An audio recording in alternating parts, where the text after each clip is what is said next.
Someone never stopped the timer. Someone just never started it. I don't know who. I don't know who would not start the timer after they hit the start button. I don't know who would do that. So we were all living in suspense in figuring out when I would go live. Hello, hello, hello, everyone, and welcome to another stream. I hope you guys are doing well today. I'm doing, yeah, I was gonna say just fine. I'm feeling better. Like I no longer feel like death necessarily. But I am still sick. So, like, you win some, you lose some. I am finishing up my tweet. Mostly, I'm just finishing up the alt text. If ever I'm taking time to do anything, it's just me doing the fucking alt text on these images. Nothing makes me um desire to only upload very simplistic images onto social media than than having to write out the alt text for every single one of these cards I've done so far.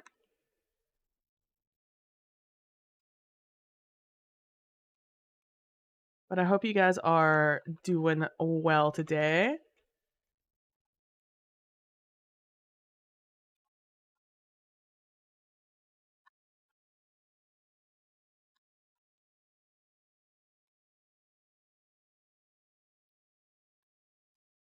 Oh, I forgot to turn on Spotify. That's why there's just a huge quietness. Done. We're done there. All right, I have that done. Oh, I actually have to copy this text. I really need to figure out a way to cross post between Twitter and that's not my Twitter. It's my Destiny Twitter. Get back over here. Where are you? There it is. And I'm so sorry. I cannot breathe. I cannot sleep tonight. Where are you? All right, we're gonna tweet that. Not this time.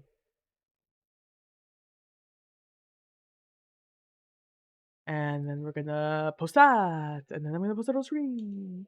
Sorry for the late start. I've been getting nonstop calls from family, which is very kind of them. Again, it's them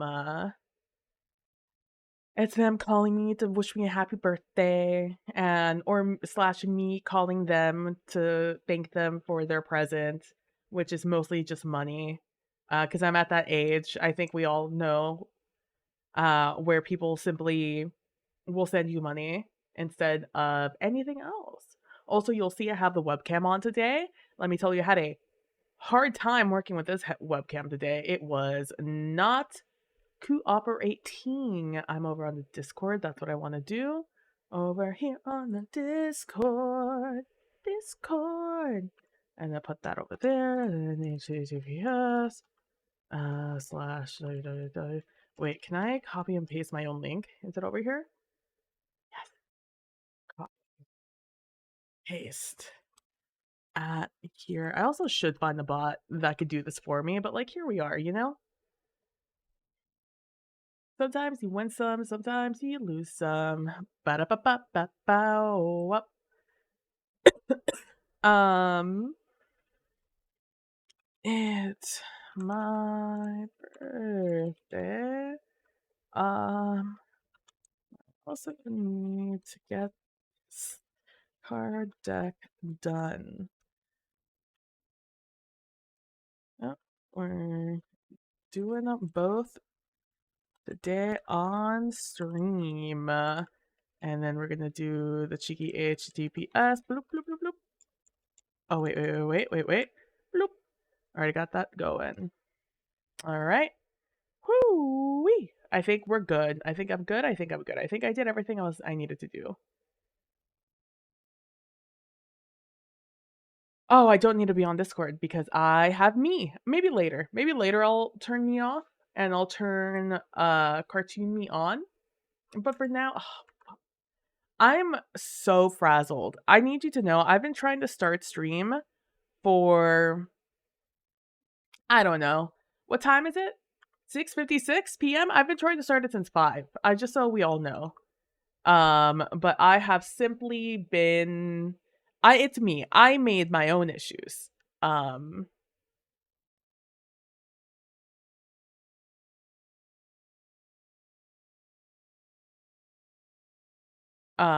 I've made my own issues by being social on this day. But it happens. Sometimes you just want to be social. Sometimes you just want to talk to people. All right, I'm going to have that stream over there because I like to support my friends and it's not like I'm doing anything particularly strenuous on my PC. I have my stream over here. I have my chat over there. Is there anything else I need on my other screen? I do. I need the PDF to actually be visible because we're moving on to the next thing. We're moving on to the next card. Yeah, we're started with the Ace of Hearts. I actually have no idea what order these go in. Oh, OBS. I need OBS to be visible. I also need this not to be turned off. Oh, I almost changed the scene on accident. It would have been the worst thing in the world. Spotify. Spotify's the other thing. God, let me tell you, the things I did are things that probably we're not going to see happen tonight. But there's a channel reward that's called Celebrate that finally actually works again, I think. Hopefully, we're crossing our fingers. And that's a wild name for my daily playlist. Let me just tell you that right now. Is this any good? It's hella. Oh, what? Okay, sure, sure. It's called Fanfic Core Hot Thursday Evening. Is there anything I don't need you guys to be being tossed for? No, nothing is tossable. It is Fanfic Hot Thursday Evening. You listen to rhymes and empowering on Thursday evenings. Here's some fanfic core, femme fatale, confidence euphoric, bilingual, and anthem. That's what I've been given today by Spotify. So the wild playlist, but I'm here for it. This is what we're gonna be listening to today, I guess. I put a little hat on this image just because. Just because.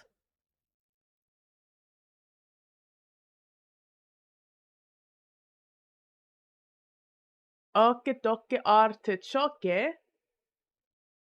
Actually, that can be high. I just need to lower me. Okay. But yeah, so I still have a cough. I did take a medicated lozenge a couple of hours ago. About an hour before I wanted to start streaming, actually, so, for stream. I did it so for stream I would be fine. And here we are. Why are you stuck? What are you stuck on? This piece of literal cardboard? Oh no, my card. I got a card from my mama for my birthday. Very sweet card. Okay. But yeah.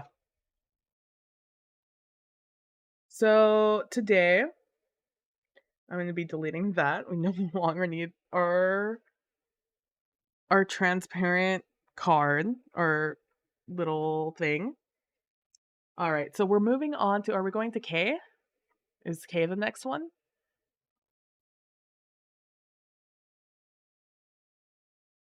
Oh no. A is considered one. We're going on to two. All right. We're doing heart and two. Heart symbol still heart. Number now, however, is two. The only number that you guys can't see it. Oh no, ace is also um still an original text file. All right, we're on two. We're on daily struggles. Um, my need description. I cut my hair. I talked about it yesterday. I cut my hair and I shaved the side of my head and the back of my head. Um, so I would feel less sick. This is heart 2.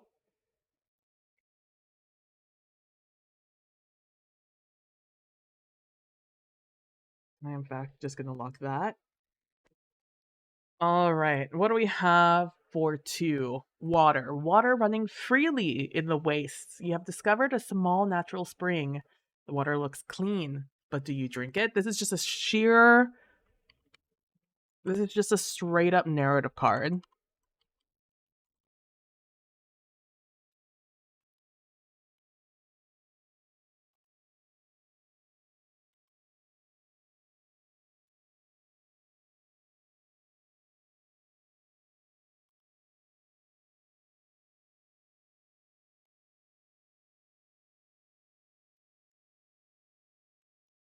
It's a little hard typing behind in the wastes. Oh, easy. You have discovered a small natural spring isn't going to fit here. Oh, it does fit here. Oh, that's the end of that sentence. The water looks clean, but do you drink it? Okay, is that what that says? Water running freely in the waste. You have discovered a small natural spring. The water looks clean, but do you drink it? I don't like how this is worded. I'm not a fan of how this is worded.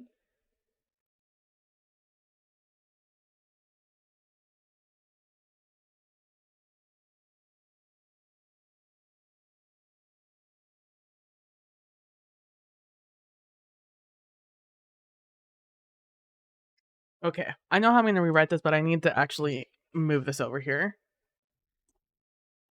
I need to actually type it out. Okay, so this is going to be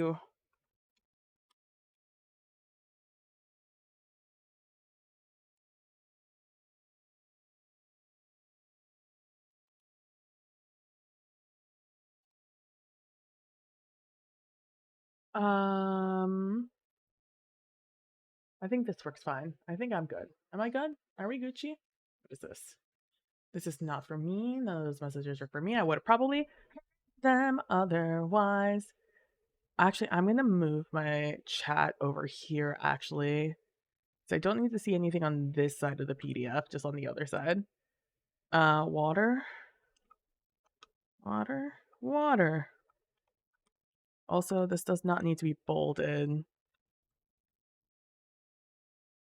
Oh, it's not bolded. It just looks that way. Okay, fine. Water, water, water.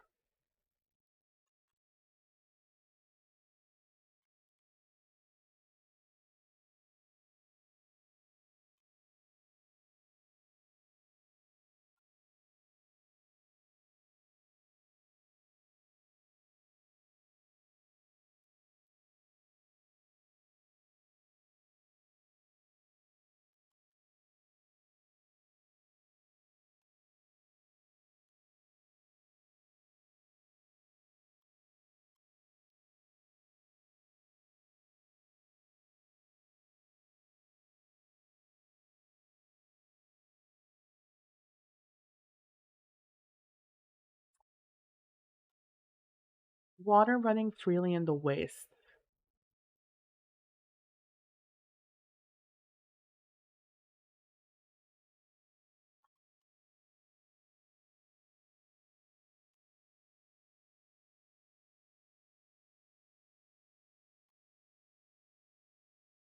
It's funny that you don't pull from the tower on this one. This is just a normal card.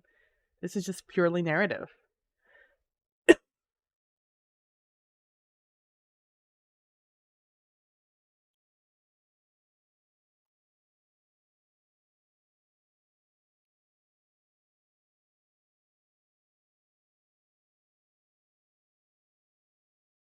Natural spring. I forgot how I was going to originally write this. I really liked the first way I thought about it, and I just don't remember what that was anymore, which is truly a shame.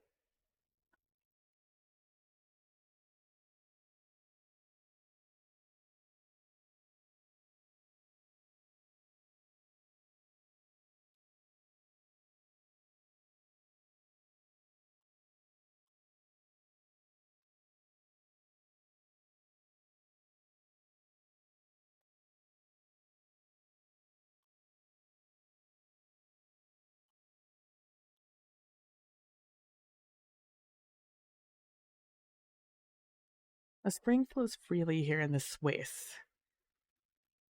Water, water, water. A spring flows freely here in the waste. The water looks clean, but do you drink it? I think we like that better, right? Than water. Water running freely in the waste. You have discovered a small natural spring, and the water looks clean, but do you drink it? I don't think there's anything wrong with the way it's written in the PDF.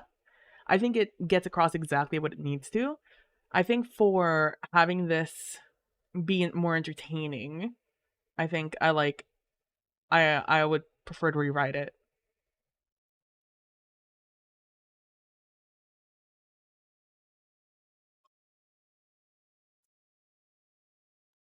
What if I do that and the water looks clean?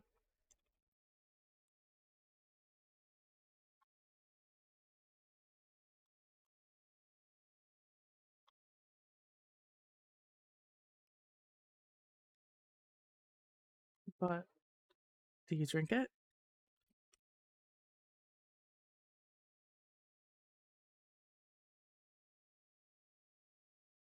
A spring, a natural spring flows freely and the water looks clean. Do you drink it? That feels more innocent, but also more menacing, I think, right? Water, water, water. A natural spring flows freely and the water looks clean. Do you drink it?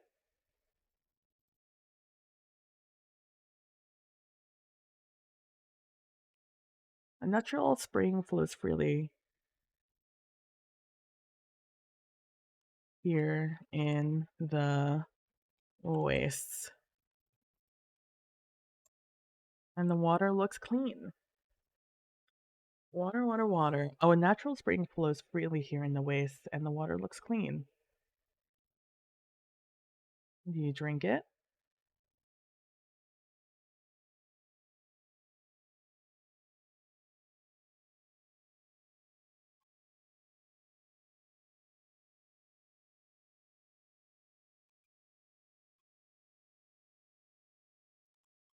Flows here freely in the wastes. A natural spring flows here freely in the wastes. Hey, Sphinx, thank you so much for the happy birthday. Thank you so much. I hope you're doing well today, Sphinx. Water, water, water. A natural spring flows here in the waste, and the water looks clean. I do, and the water looks clean. Do you drink it? That's too juvenile to do a exclamation point, question mark, exclamation. Doing all right, you? I'm doing all right. I still have my cough. Um, and I'm like, I'm a little bit more like congested than I have been. In which I haven't been congested at all. But it's so minuscule. It's like it's not really anything. It's just a little bit. Natural spring flows here freely in the waste. Here, a natural spring flows here. Here in the waste.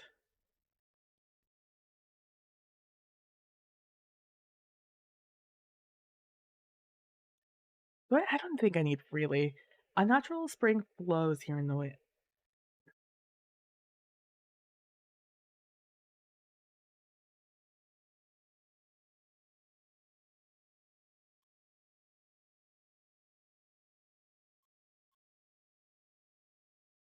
A rare natural spring. A rare natural spring flows here in the waste, and the water looks clean. Do you drink it?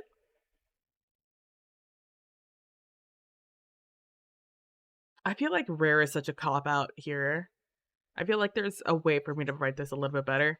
I'm doing all right, you? Yeah, aside from that, I'm doing well. It's been a good day. I had a nice meal and I like I said I haven't really been congested, so I was able to like taste it all. It was very delicious. I really liked it. It was some deep fried wings and some mac and cheese, the one that was very popular on TikTok.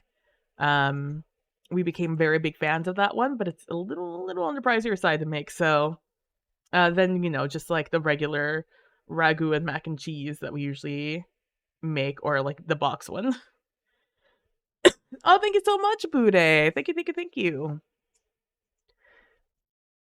I was congested for a bit. I drank tea with lemon, ginger, garlic with honey. It cleared it up in a few days. Let's go. Yeah, I've been drinking in the mornings I've been having we just bought a new electric kettle. We haven't had one in a good long while. We've been using like one on the stove and it's just not nearly fast enough. But we recently got an electric one, and it's way faster than the one we used to have before. So like it arrived I think on Monday, which is perfect because that's like when all of us were basically getting sick. So in the mornings I've been drinking yerba mate with like a good bit of honey, and then in the afternoons I'll have a bit of chamomile tea with honey, and both of those have been doing great for me and my health, really. Um it was very, very delicious. But that sounds so good. Tea with lemon and ginger and garlic. I don't think we have ginger. We might have ginger. We wanted to make something with ginger the other day before we got sick. So I don't actually know if I have ginger, but that sounds delicious. Um yeah, and I've mostly just been getting calls from my aunts um wishing me happy birthday, which is really nice. And also a lot of messages over on Discord from everybody, which has been really nice. I thought I had a cold for like 2 weeks, and it turned out I'm just allergic to our kid. And no, Bude, not like this. I'm just having to change that little guy's diet. I forget what it is. There's like a food brand that's really or no, I think you're supposed I think you're supposed to put what powdered eggs onto cat food, and it if you have that if you are allergic to that specific compound or allergen um from from cats, um it's also I think in egg protein or something, and it neutralizes. There's something weird with it. I think it's powdered egg. And you just put it on their food, and like you basically get rid of your they no longer are an allergen for you. Something like that. I'd definitely look it up. If it's something um that you would like to wild, I'll look it up. Yeah, there's something. I learned about it on TikTok, and I watched an actual allergist, someone who works in allergies explain it, but I can't remember what the food was. What's the wildest part? You have cats, don't you, Bude? What's the wildest part?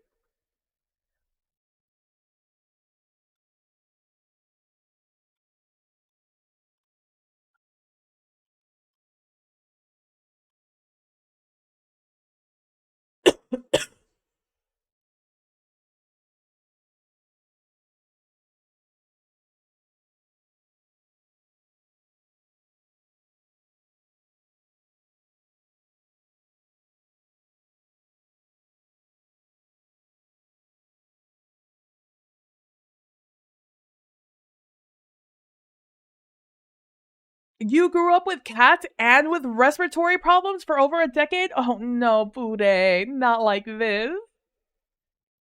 Not like this.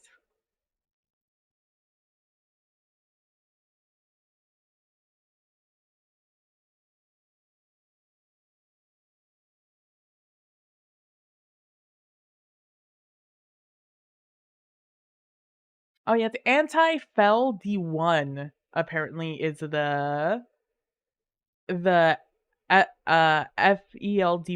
or FEL D1 maybe? Anti-FEL D1? Apparently that's the thing that some cats have. But it's not the only thing that you are allergic to. I definitely look it up. I would definitely look it up. There's some options, but it's not always um but there's many things you could be allergic to a cat from. There's also many solutions to it. including I think like a shot you just have to take, and it'll solve it all. That's wild, Bude. To never have to not have gotten two and two together there. That sucks. Had to bust my mother's chops, so never thought to get me tested for allergies. It's probably a parent thing of like, I probably did, but then I didn't want to know the answer, so I just didn't. Water, water. A rare natural spring flows here in the waste, and the water looks clean. Do you drink it? What if I? Oh, oh, oh, oh, oh! I'm on the wrong screen. We're on the wrong screen.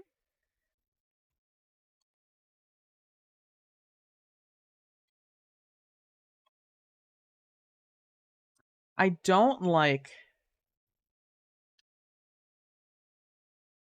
I feel like there should be a space somewhere.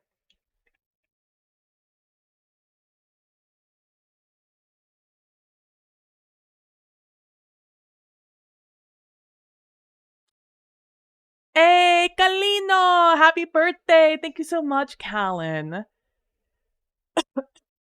I appreciate it. Thank you, thank you, thank you, thank you, thank you, thank you. We took you to the doctor. They never mentioned it. That's wild. And such classic parenting. Thank you, thank you, thank you. I appreciate it. I opened my eyes, sorry. We're opening our eyes. I keep forgetting I have a camera on me, and I probably should open my eyes. Hello, hello, hello. I hope you're doing well today, Kalino. All right, water, water, water. Yes! Hey, Anarsis! Thank you so much for the birthday raid. Hello, Anarsis. Hello, Kiena. Hello, hello, hello. Hi.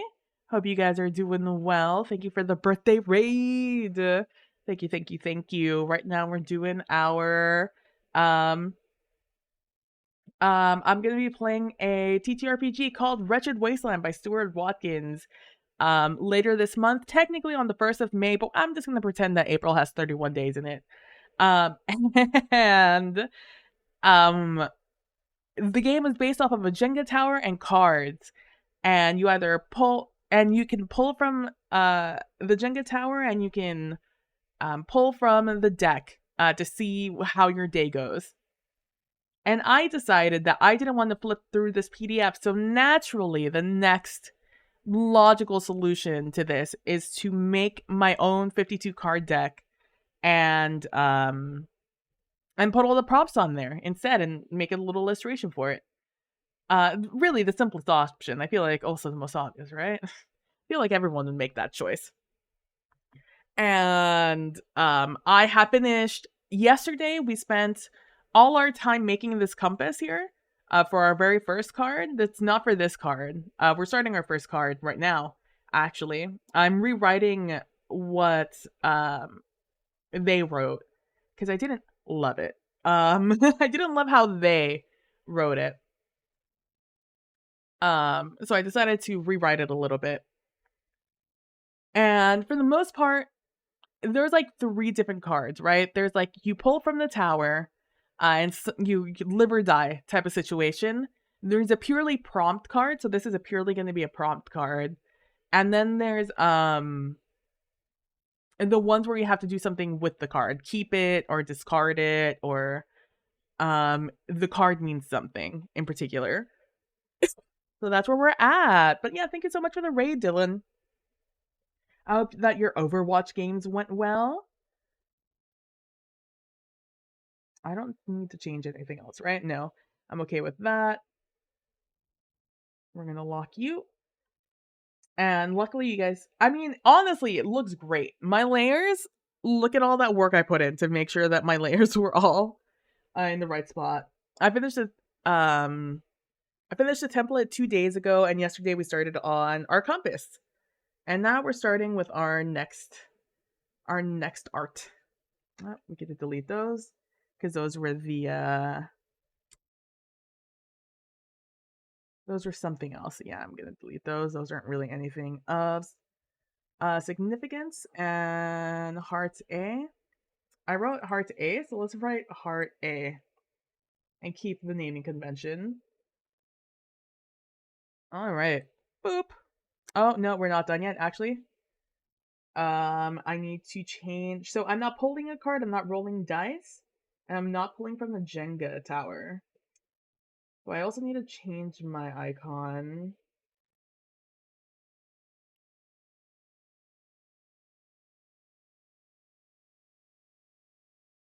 There we go.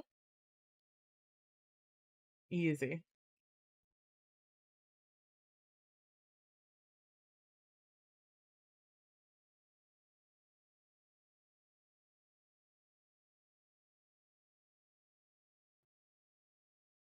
All right, now we could get rid of that. So organized, right? I did it in like the middle of the night when I was very on stream when I was very retired. Um, what color did I make the ground in the sketch based off of? Oh, I can go back here and just go back to the art. Simplest option, intuitive, really. Yeah, that's what I'm saying. So I've decided to redo the layout and the text and the art for the game. Look, they did. The season feels really good. Hell yeah. Look, I think it gets the idea across, but because I'm putting it in a card, I do feel therefore inclined to make it just slightly better. I'm also going so this game takes place in a time so this is a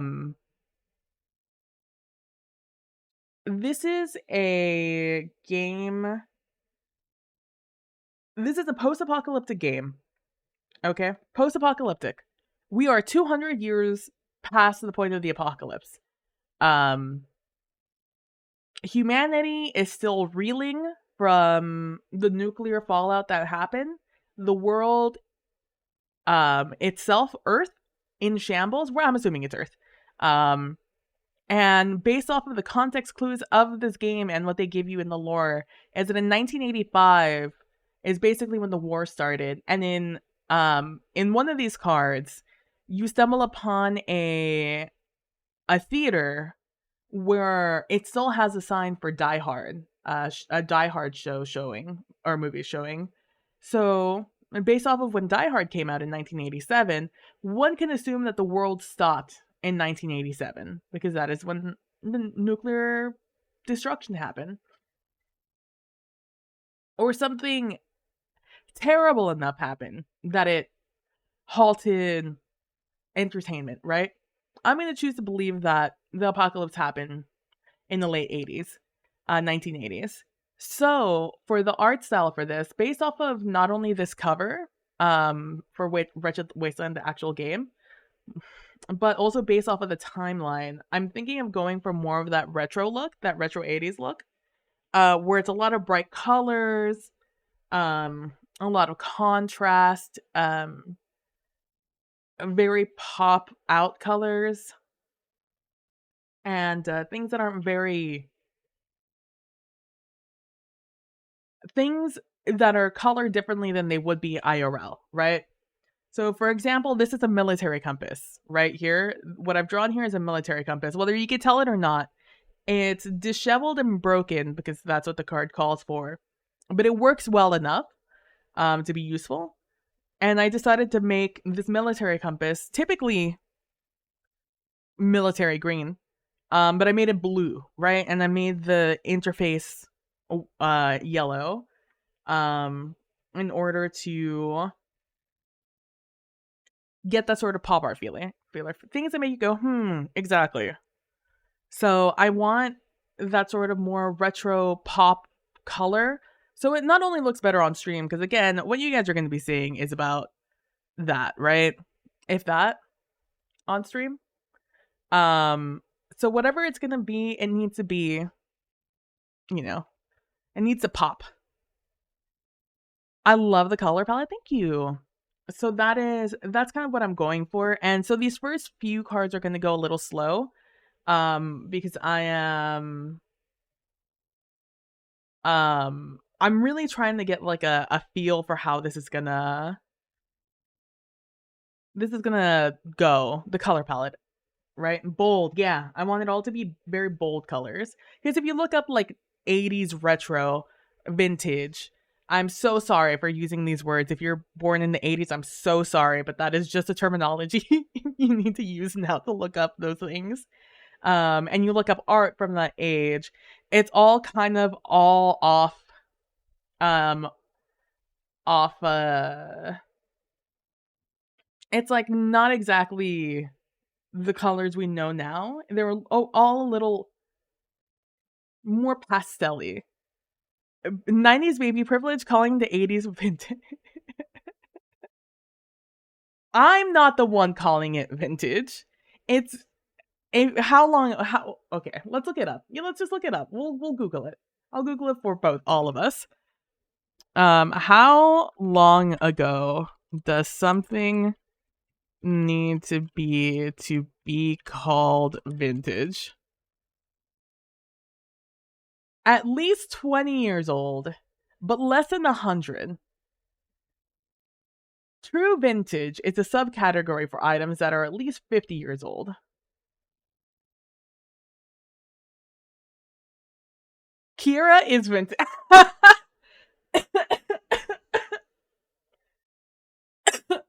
That's so wild. A vintage baby. Alexa, play Lana Del Rey.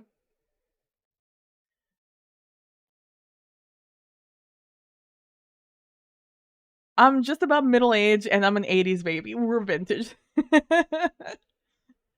It's like you're not vintage. We're vintage. How long ago does something need to be retro? How long ago does something need to be called retro? Typically, retro is given to items which are at least 20 years old, but not yet 40 years old.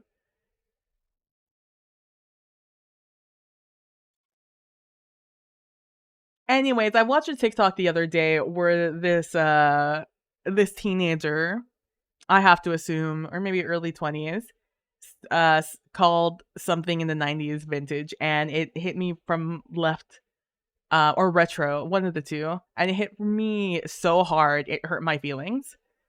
80 is almost so old it's not retro anymore. That's so. Oh no, that's tragic. That is tragic. Oh no. Oh no. It that hurt. Anyways, I'm gonna play Young and Beautiful for no reason at all by Lana Del Rey.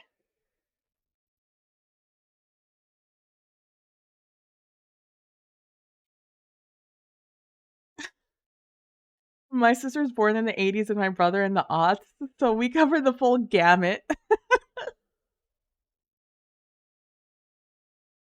Antique is the 1920s now, yeah. Antique is what, 100 years plus? When is something an artifact? How long ago does something need to be considered an artifact?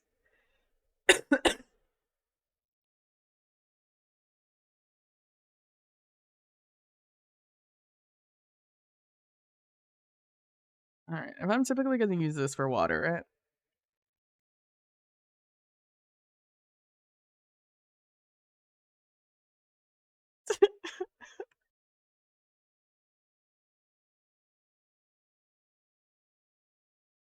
You know what? I actually well, back in the 1900s, as the children refer to in the 90s, by the way, uh, children will be like, "Oh, you were born in the 1900s, right?" And you'll be like, "I was born in the like I wasn't born that long ago. Stop saying it like that. Stop saying in the 1900s. You make me sound ancient. I was born at the end."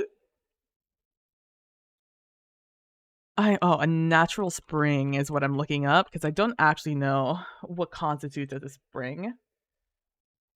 Yes, spring hydrology. Thank you, Wikipedia. Bringing the nature from groundwater that emerges out of an aquifer, floats on top of the Earth's crust, the pedosphere, interesting, to become surface water, component of the hydrosphere, as well as part of the water cycle. Thank you. Springs have long been important for water, hydrostatic water.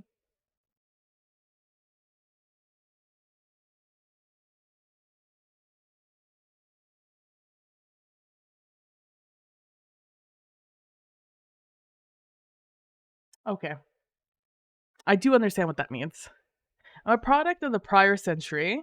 Gonna start giving that speech from Highlander when he tells the reporter his secret. All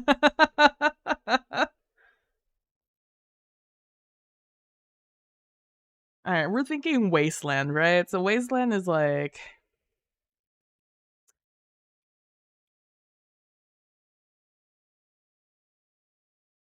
I don't want to use the same color as the issue that I used on the last one.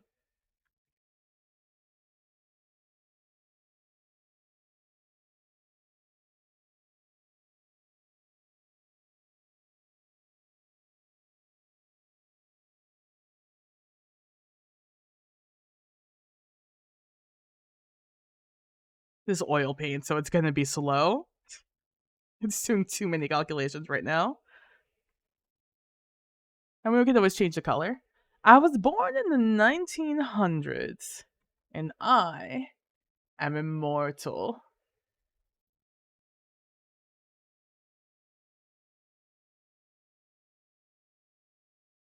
Anyways, thank you guys for rating me and having an existential crisis at the same time.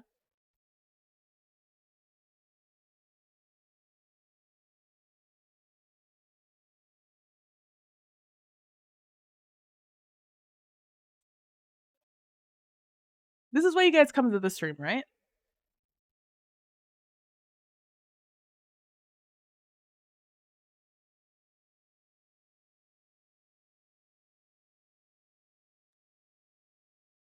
Let me finish this corner and see which shade of this pink I prefer. It's definitely the brighter one, alas. I think that looks better for stream. All right.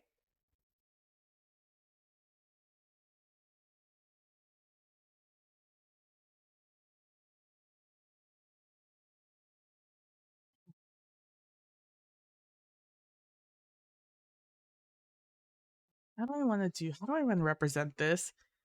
Maybe like a.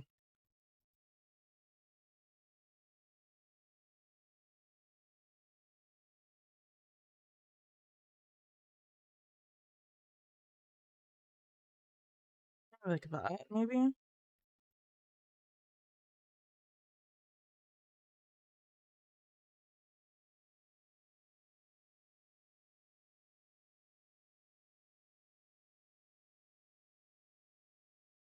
And then I don't know, like a.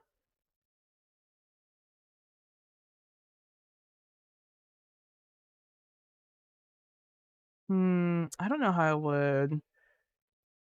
Highlander's from 86, so it's on theme. True!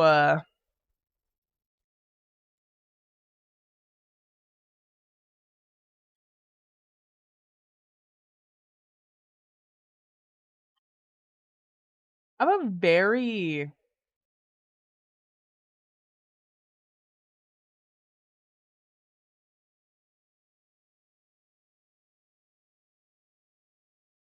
Well, you learn something new every day.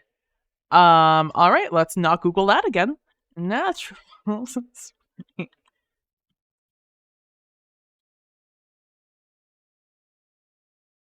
Entire soundtrack by Queen, same as Flash Gordon. Oh no. That was definitely unexpected. Yeah, actually, I'm thinking more that. So what I'm thinking. So there's these I saw a TikTok a while ago of a man in Scotland, Ireland, somewhere up there. I can't remember which one. I just remember what the place looked like. I don't remember what the guy sounded like. Um but he was walking along, I'm assuming like a moor or something, and he found a spring that had just sprung, right? And it was tiny, and it was like aggravating all the loose grass in the area. So much so that like he could pick it up and like almost like in like a golf course when it bubbles up with water, how like you can press it and it like all the water comes rushing out at once it's bubbling, or if like you poke it all the water will come out. It's had that sort of energy in the area. It was actually a little terrifying to see, but it looked like a almost like a fountain, you know, when they do this. Why is this color? Where it's like coming out of the water of the ground, right? And then it was pooling around it.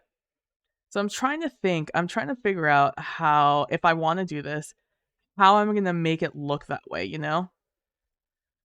Um because that's what I think of. I don't like I want the world to seem here, I'm going to give you a little sneak peek into my mentality going into this game. I've talked about it before, but my favorite um rendering transparency horrified. Yeah. Um I I have watched a lot of apocalyptic things, you know, apocalypses, a lot of media about apocalypses happening, whatever. You know, they were very popular in the 10s, the 2010s. Um, but my favorite post you know, apocalypse entertainment is post-apocalypse. Approximately like Wretched Wasteland, many years post-apocalypse. Like think Fallout, think The 100, you know, like um that sort of in the future humanity is restructuring, and different powers are water world, yeah, things are restructuring, and you know, the narrative is um you know, about what greed does to humanity, you know, like the actual allegory for apocalypses, um but like what you do about it, you know, like and the action that the person takes on it. Because I feel there's something a little bit more hopeful about a post apocalypse world than an in apocalypse world or slightly afterwards. Like The Walking Dead is interesting because we're talking about, you know, the deconstruction of humanity and what that does to the mentality of the survivors of that, right? Um And that's that genre, right? But I'm interested in the rebuilding. Yeah, not about the pathos and the destruction of disaster films. Exactly. I want to see the the beauty in humanity, right? Because you see a lot of the horror, you know, there's, you know, the like the road is like the horrifying parts of humanity. Um I want to see the beauty in humanity, right? The beauty of the world. Because a lot of like in Fallout, the world is disgusting looking. It's awful. It's a wasteland. But there are moments of beauty. You know, there are moments you find an area hardly touched by the nuclear fallout. There are places that humanity has rebuilt, and it has its moments of beauty, right? It has its relationships between whatever's happening, right? There's beauty in moments in Fallout. Although I would consider Fallout a continuing apocalypse, um, or a continuing disaster because vaults are reopening all the time, and all the horrificness that happens in vaults. Um, so when it comes to this game, the idea of a new spring popping out, especially in this wretched wasteland where we're 200 years in the future, I have a few issues with the timeline and the setting of this game, but I'm choosing to suspend my disbelief. Um, the the idea of a new spring coming out of this wasteland, of this dry, I mean, looking at the picture over there, right? Like you see how everything in the background is cracked and it's all like desertification has happened essentially in the area. And no one has made any effort to actually physically rebuild buildings. And if they have, it's more feudal in nature, where it's settlements few and far between and just wasteland in between. Um, so the idea of a spring happening in the middle of this area means that there is something hopeful, a potential something hopeful, right? Because if the card does say, do you drink it? It gives you the choice to decide the good or the bad. You're not pulling a card, you're not rolling dice, um, or you're not pulling from the tower. There's no potential for disaster here. That's all on you. And if you decide if the water's good or bad. And we'll probably flip for it, or roll for it, I guess, technically, to decide if we like it or hate it. Like if the water will be good or bad. Most researchers will tell you that you're more likely to see more camaraderie than the Mad Max Raiders, exactly. I think that you're gonna have in a world with fewer rules, I think you're gonna see a lot more bad people no longer be alive. I think a lot of post-apocalypse media, focuses on the fact that people who are bad believe they hold a lot of power, and because they are willing to do bad things, they hold a lot of power, and really discount the people who have a lot of potential to do bad things but have always reined it in because of society and sympathy, empathy. They chose left instead of right in their psyche, right? Um, and I think there's going to be much more of a push and pull there than post-apocalyptic media it goes into. Um, but yeah, there's going to be a lot more. There's so many more good people than there are bad people, and the bad people I do not believe have the potential in a post-apocalyptic world where everything has gone to shit. I do not believe they have enough power because most post-apocalyptic media is about these powers using everything to take each other out. Once you've used everything, that's it. You're tapped. You've destroyed everything. No one has trust in you. You've lost all your power as an individual and as a power structure. The power therein lies now with the people of the world, who have survived the attacks, all with their own opinions of the apocalyptic means, right? But the number one thing is always survival. I must survive. And to survive, you get together with other people. And we have a much better understanding of who is a good person, who is a bad person. Um Literally those instincts are ingrained in us from through revolution. So um you can tell when you get a bad feeling when you meet someone who is not good, you know?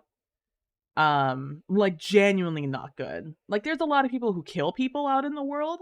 That does not mean they are bad people. It just means that they've done bad things, right? But there are some people out there that are evil to their core. And you feel that energy. And you'll always feel that energy. Again, it's an evolutionary um instinct we had to learn. And if you didn't, well, there's a reason. It came through evolution or through selective evolution, I should say. So, um, it's why I have an issue with the idea that 200 years in the future, first, that the world hasn't recovered. First of all, Earth, very resilient.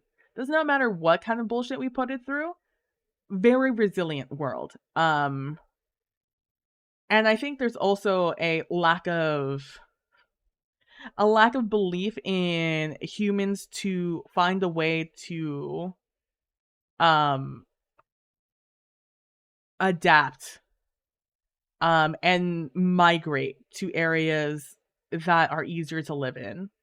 But I'm going to choose to believe that these people are out in the wasteland, in the specific area that is a wasteland that has stayed that like through desertification, um, has stayed advanced their certification, maybe through like, I don't know, fallout, the nuclear radiation or whatever, prolonged nuclear radiation. Again, it's really easy for the world to recover after our bullshit. Uh, Plant life and life will continue on whether we like it or not. Um, Especially 200 years in the future. But again, I'm choosing to believe. I'm choosing to believe. Yeah, see, it's Chernobyl. See, really anywhere we've practiced any and all nuclear tests. Out in the deserts, over in Colorado, like, there are many places, over the ocean, many places that we've practiced and detonated nuclear, bombs. And, you know, the areas there, maybe they got a little fucked up for a while, but they're fine. I don't usually recommend the John Wayne film, but this is tangentially related. The Man Who Shot Liberty Valance. Interesting. Exactly. So when it comes to this game, yeah, Earth will be like, well, sucks to be y'all, and go about its business. Exactly. Earth will not give a single shit about us. Earth will just recover. We may not, but Earth and its ability to create life will continue to go about its business.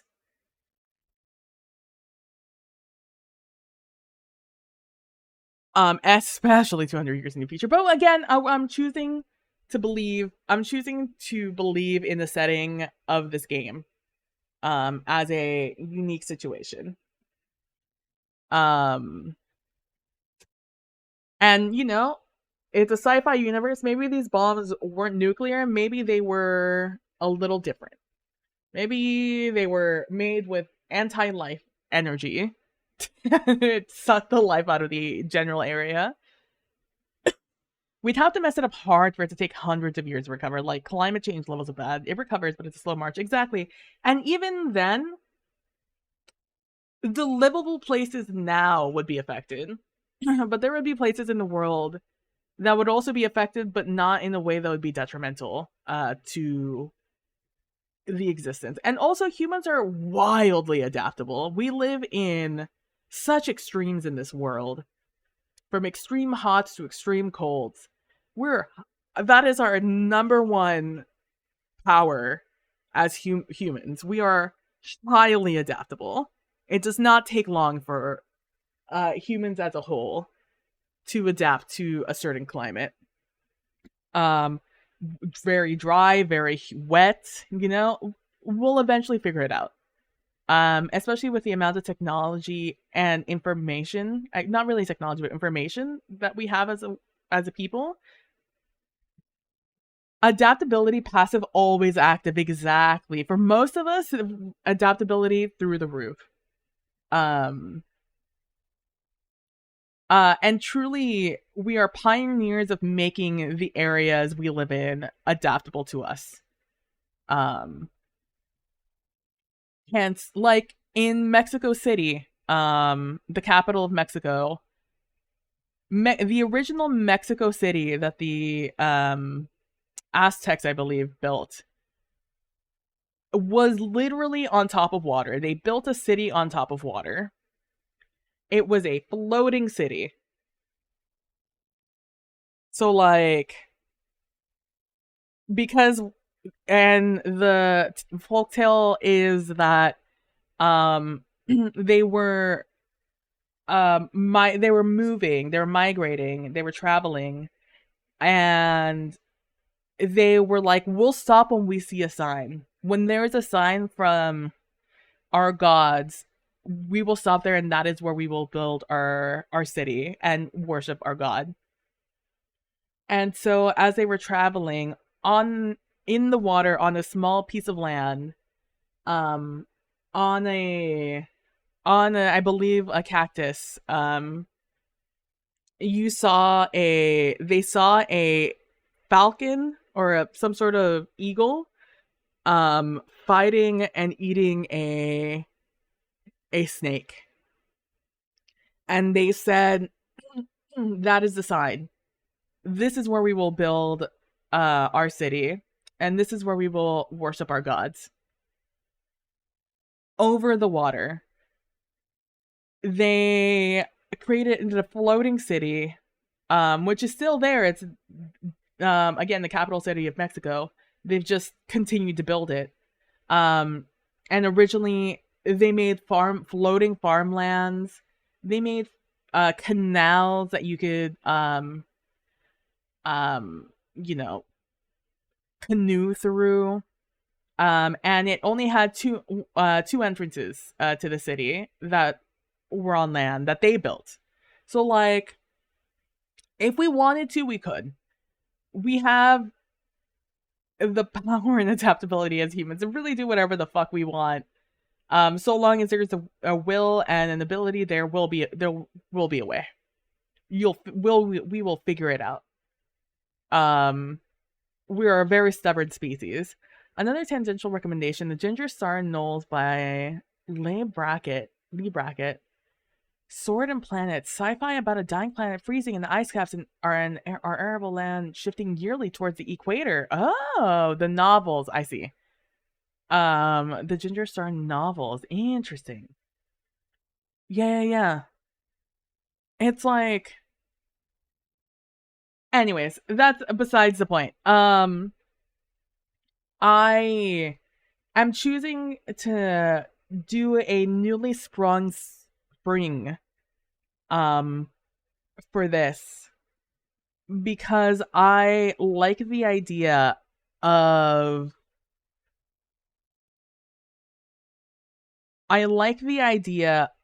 a world in which it is recovering. You know, there are signs of the world um as they know it recovering. And I believe that in a story where we will most certainly die before we are alive, that we leave inklings of life, you know? There is an inkling that while we may die, humanity, humans will survive.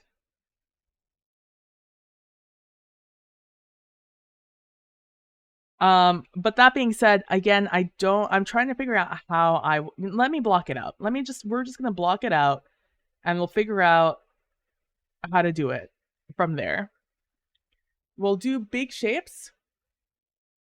Ooh, big shapes.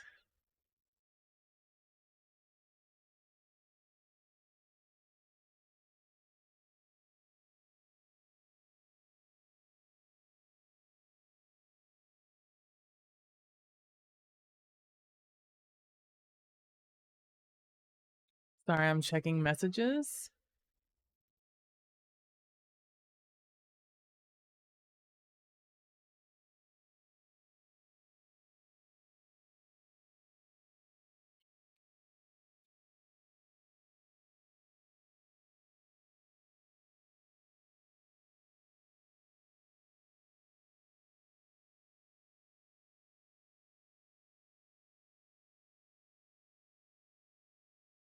Hold on, I'm checking some things. Lee Brackett also worked on Empire Strikes Back, released in 1980, so somehow relevant. Oh, how vintage.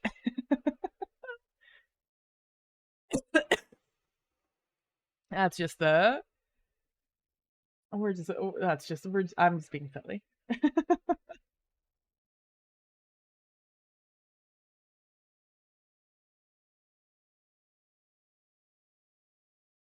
I'm just checking something real quick. Yeah. Uh-huh. Yeah. Okay, sure. Yep. Yeah. Yep. Okay. Cool.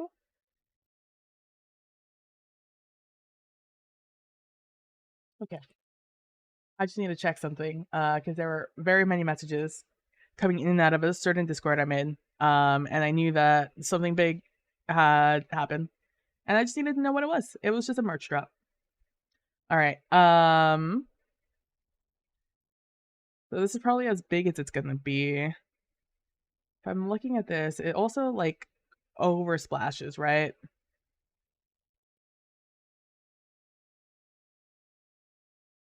It basically looks when you go like this to a water bottle, where you just go bloop, but continuous. It's like coming out of a water coming out of a pipe, essentially, is what it looks like. Sometimes it's very small. It's just maybe that's what we should do. It should be smaller. Because usually it's not as drastic.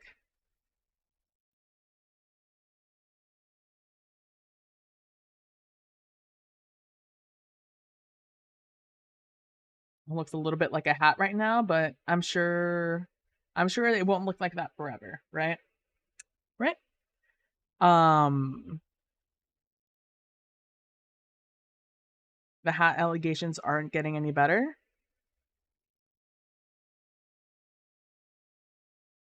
Actually, let me do this.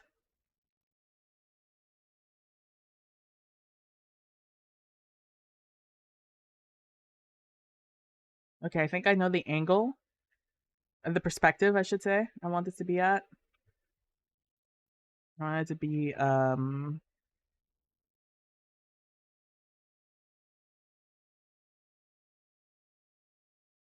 like this, essentially. This is what the angle is going to be.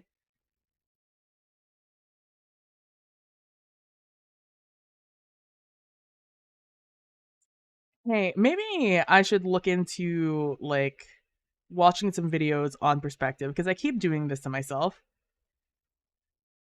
Where I'm like, let me do some perspective work as if I know anything about perspective aside from looking at something myself.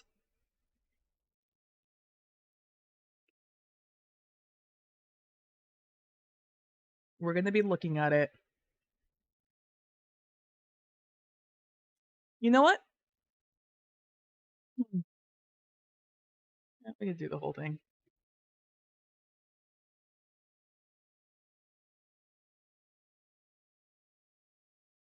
Looks a little bit like a jello right now, but we're just gonna have to simply trust the process. Both you and I are simply gonna have to trust the process here. I need to look at this on stream itself. That's not my stream. Is it this one? Yeah, I need to see this on my stream. I need to see how big it actually is on camera. So again, it's about that big, right? We're looking at my forehead again. Hi. My forehead says hi.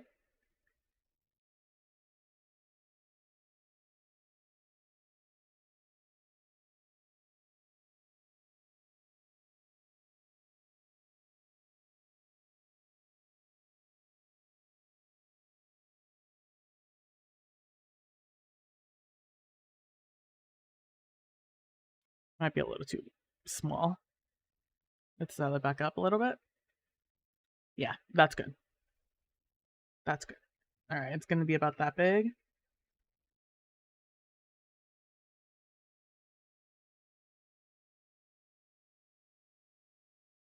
Also, I think I've spoken to all my family members that are going to call me to tell me happy birthday. But um just in case I just very quickly go to BRB and mute myself, it's because or you hear the beginning of a hi conversation, it's because a phone has been thrust at me with the expectation of answering it.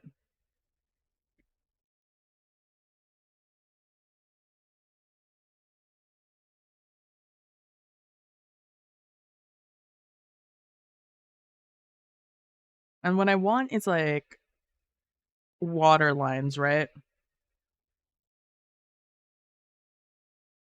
But yeah, so that's the energy I'm going to be going into this with, by the way. Like I'm going in with it with a full anticipation that I'm going to be dying. I have no delusions that it's gonna be a one and done game. First time through, I'm gonna survive. First of all, I haven't played Jenga in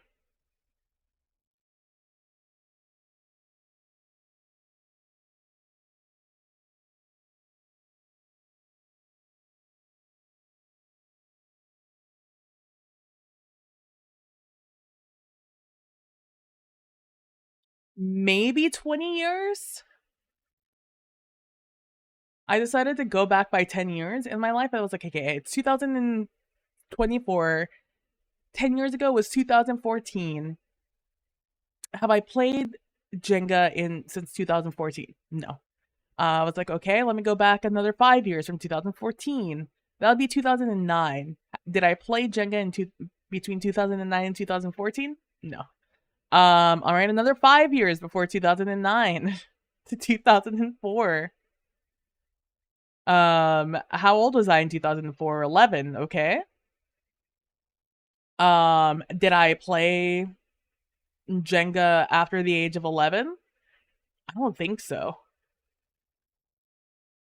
So over 20 years, I'd have to say. I could not tell you the last time I played Jenga. I have played Jenga before, but as like a baby child, with tiny hands, you know? I haven't since I was a big girl. Since I was a big kid. I'm a big kid now. All right. Again, back to this perspective.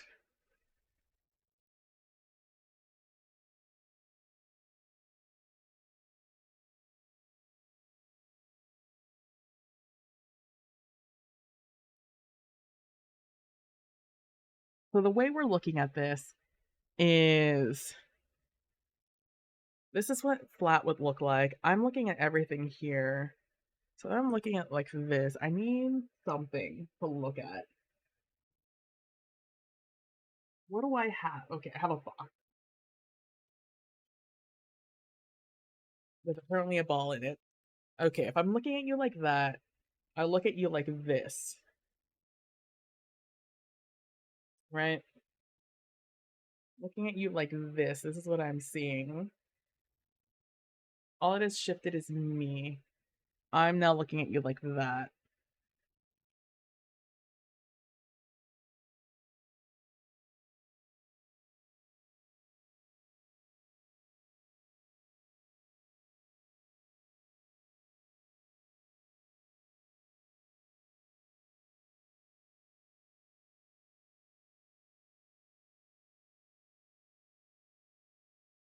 The line's coming at me.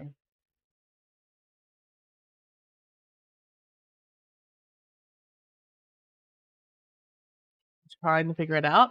I'm trying to brain it. My brain is trying to make sense.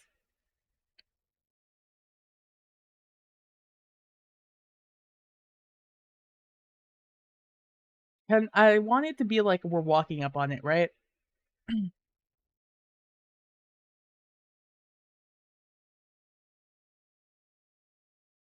So I'm walking up on you. I'm looking down at it, but I'm far away, so I could still see it springing out of the ground. Which means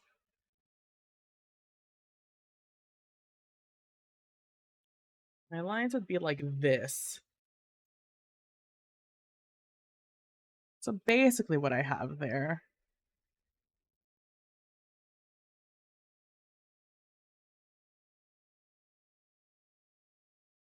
I'm looking at it. It's usually like this.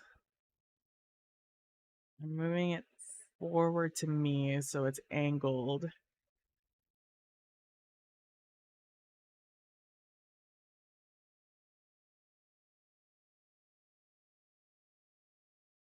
Smaller top.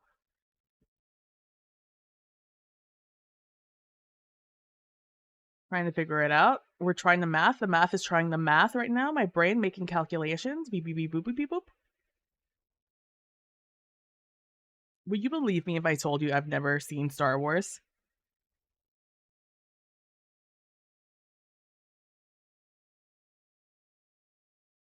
To get rid of these lines so I can, instead of being straight up and down, my lines are going to be Okay. Here's the best way for me to understand how perspective's gonna be. What? Don't know. I've never watched it.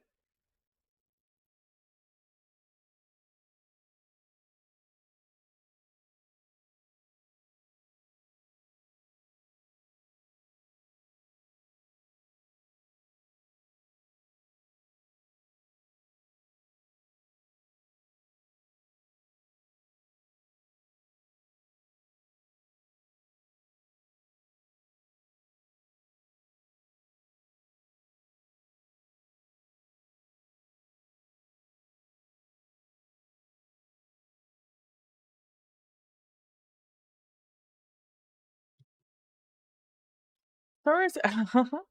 Oh, you have a Star Troopers emote? How do you have every emote in the world, Kalino?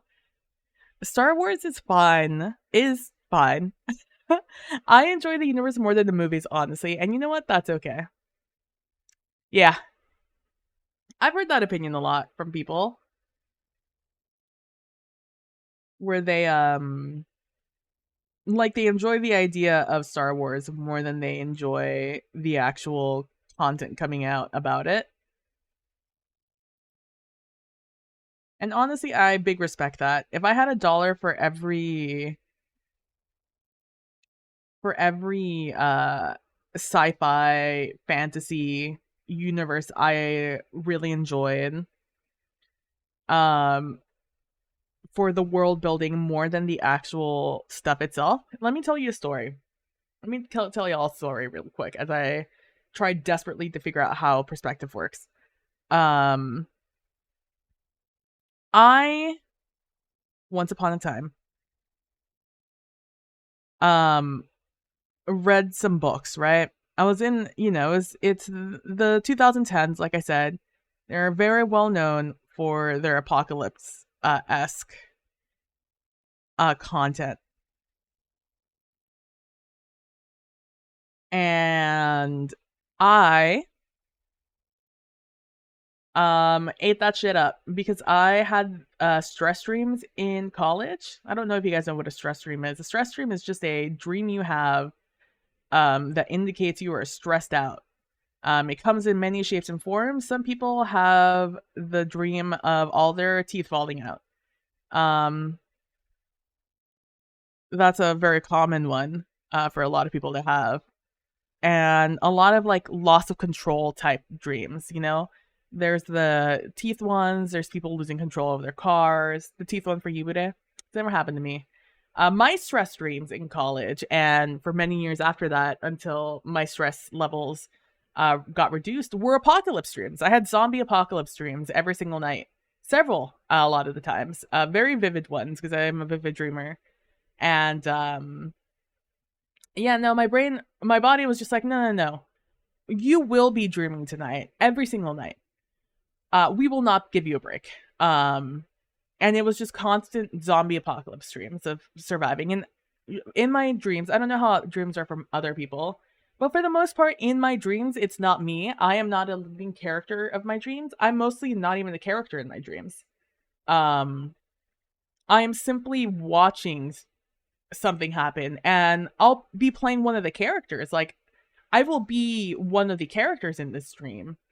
But I will not be me. I'm not making it's like role playing. I am existing in somebody else's body and experience. It's not me. I'm not the one in the world. But it is me living through it through the dream, right? I used to get dreams about being chased. Yeah. I mean, zombie apocalypse dream. Zombies are a big issue. All different types of zombies. I had 1 to 2. I'd say like an average 2 zombie apocalypse dreams. All different parts of the zombie apocalypse. By the way, the apocalypse starting to happen, like jump in, exist in the world for like a couple of seconds, and boom, zombies pop in, and you have to escape, or deal with them somehow. Most of the time, it's running away from them. Sometimes it's attacking them. A lot of dreams there had to be some variation. Um, I didn't see the apocalypse happen, but it is actively starting to happen.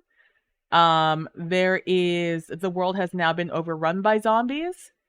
There is the human you are now looking for humans to um group up with. You are in a group with other people, other alive people. You are hiding from zombies. You are going on supply runs. You are there is you don't have a place to stay, so you are simply looking for a place to stay. You're running away from humans. You're running away from zombies. You're running away from both. Those were always fun. Um, Somebody was bitten and no one told you. Tropes aren't free in my dreams to not exist. Um, Let me turn on the lights. Lights on. I tend to shift between the two as my dreams regress. Interesting. My identity is very fluid in my dreams. Who I am and who everyone else is changes minute to minute. Ooh.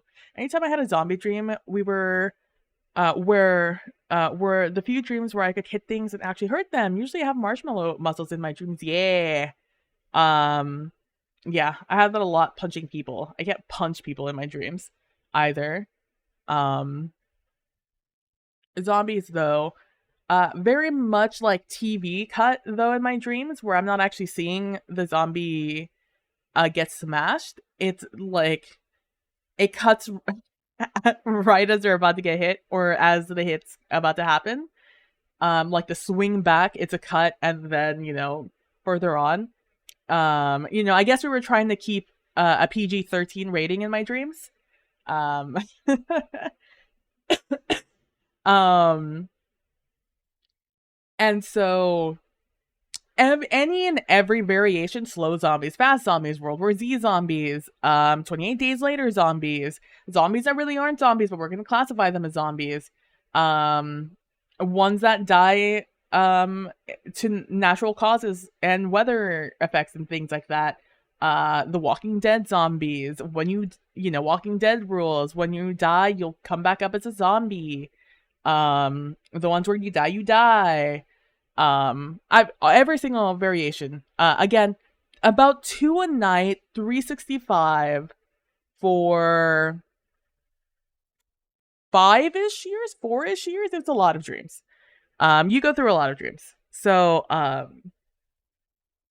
those are my stress dreams, right? I had a lot of zombie apocalypse dreams, which is why I have some strong opinions about some zombie apocalypse things. Because my brain has had enough time to go through various situations about dreams. Anyone who got in most of my dreams work by old TV rules where they conveniently fall off, right? I had a dream once, where I was we were on a we like a very Avatar style where we were on like a very alive planet. The plants were very alive, a lot of vegetation, very jungle-esque. Um, but the the color grading on the show was like blue. So kind of like Pacific Northwest-ish whenever you were watching a movie in the Pacific Northwest. Kind of had that color grading on it, but the greens were a little more vibrant. And we were all in like colonial what is I don't colonial soldier armor. Um we were all like in big bulky armor. Think like almost like Seamus-esque type armor from Metrovania, and but minus the cool guns. We had guns. But it was big bulky armor. Or maybe more like Gears of War armor maybe, but like it was like white grayish blue. And we were building, I say we, the humanity was building a base there. It had already been made, right? Um and we were finally at a point where we were getting scientists there. Like we were actually getting like people there. It's not just construction workers making a um concrete walls and safety, right? Space Marines, there you go, we got it. Space Marines is what I was thinking of. I was mixture of both is what I was going for. I couldn't think of either of them. Both of them as Marines, I guess. Another the word was not coming from me, but Space Marines is what I was thinking of. And we were fine. We were just getting off the plane and we were getting debriefed as to what we were going to happen. Like in movies, instead of being debriefed before you actually get on the transport vehicle where you're not going to be able to really speak because it's going to be too loud. It was like a helicopter. We were in a helicopter. It was an advanced, space. We were in the space age, but we still use helicopters, obviously. And we were getting lowered into the compound, and it was built on top of on top of a cliff. So there would be like one way in, one way out. But and so the one way in was like a long driveway that was steep like this. And it was all concrete walls, and then a very strong, slow steel door, I'd have to assume, that opened and closed when like a vehicle was coming in or out. And as we were getting there, we were on the helipad. The alarm started going off as we were getting debriefed, and we were like, well, I guess we're gonna find out on the job, because we were about to be told like, like, what are we protecting everyone from? Like, why are we armed to the teeth, right? And it was just a lot like blue space monkeys. You'd have to, I describe it like it was like blue space monkeys that were starting to attack us, which I remember very vividly that they jumped and they climbed, because I was just like, logically, why would I make an open air, just concrete walled area if the enemies of this area can jump and like, think like the sniper Geth from Mass Effect 1, how they like jump all over the place. That's basically what these monkeys did. And it was just a lot of them. They weren't very dangerous. They went down very easily, but they jumped around a lot. And because they jumped around, yeah, I hate them. Yeah. They jumped around a lot. There was no, like, you knew they died because they stopped moving or they didn't pop up again, because again, I'm looking down in this like valley gap area, right? This gulch that we've made.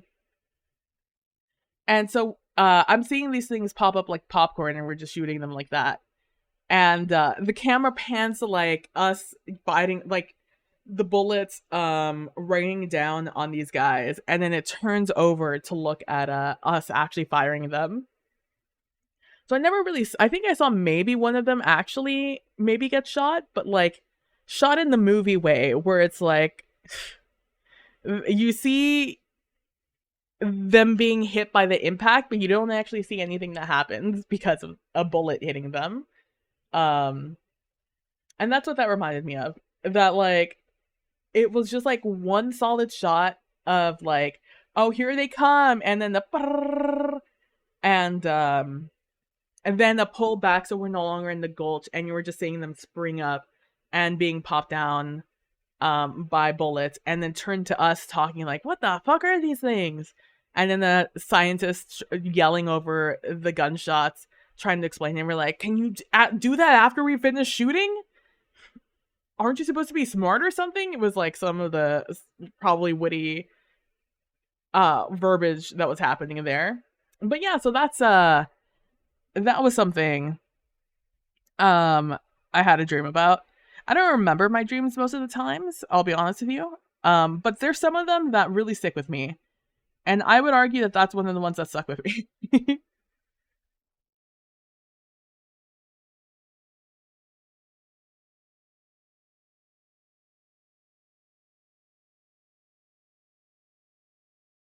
Because there was a lot of things about that didn't make logical sense to me, and it bothered me when I woke up. I was like, why would we do this, first of all? Why are we here? I was like, why did my dream almost specifically just rip off Avatar in this the year of our Lord, like 2014?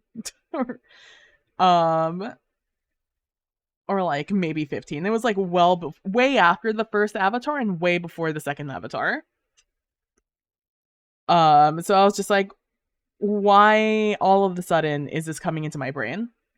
And then I'm like, what are these space rules I'm living by?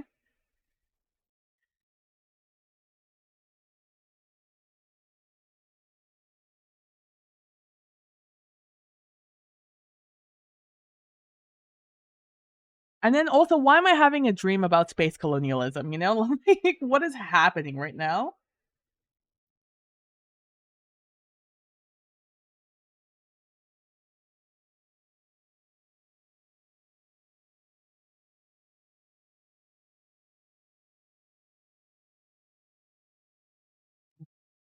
I'm gonna do this for now, but I think I know what I want this to be.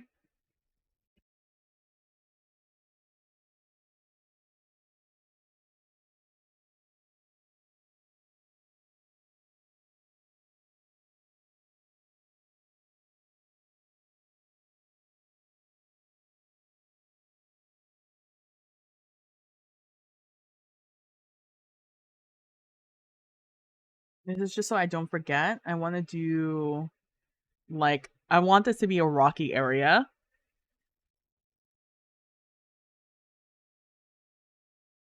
That needs to be reflected here.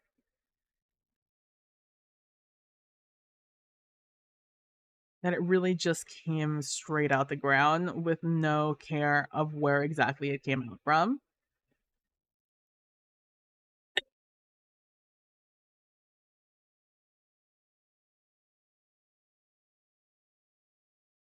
I swear I won't put. I really thought this was going to be easier. I was just going to make a quick little creek, and then I decided, what if I'm making this an actual spring? Like the spring is actually leaking out of the ground. Mad about it. Mad at me about it.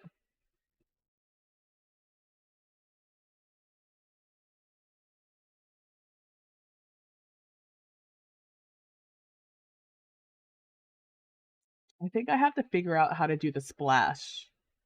I think that's going to be the ticket here.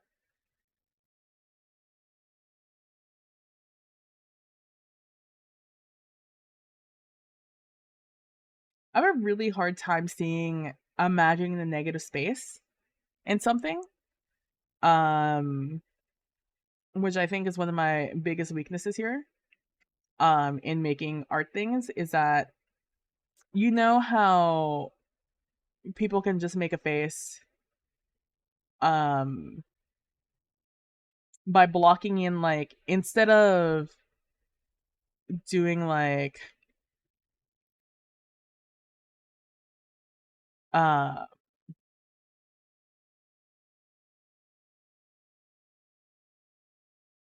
instead of doing a face like this, right, where you do the where you draw out the nose and the face or in the eyes and the mouth. Instead you draw out everything else, you know? You you add the negative space elsewhere.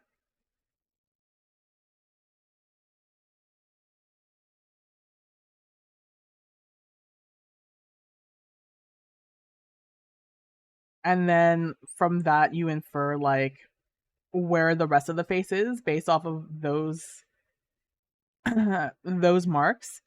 That's where I have a very hard time with it. My brain does not work that way. Not right now. Listen, when Earth becomes one giant megacity divided among the corporations, it will have to send us to space as the only means of continuing pursuing infinite growth. True. And I'm sure that was part of that. It was that's why we were making that compound. All right, I'm mostly looking at this picture. Let me just open this image itself and hard zoom in on this very pixelated image and try and figure out how water splashing works.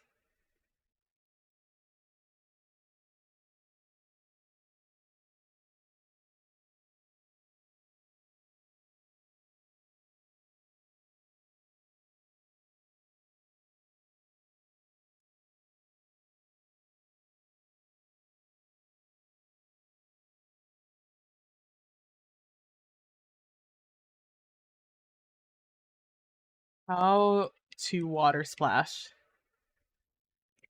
How to draw water splashing images.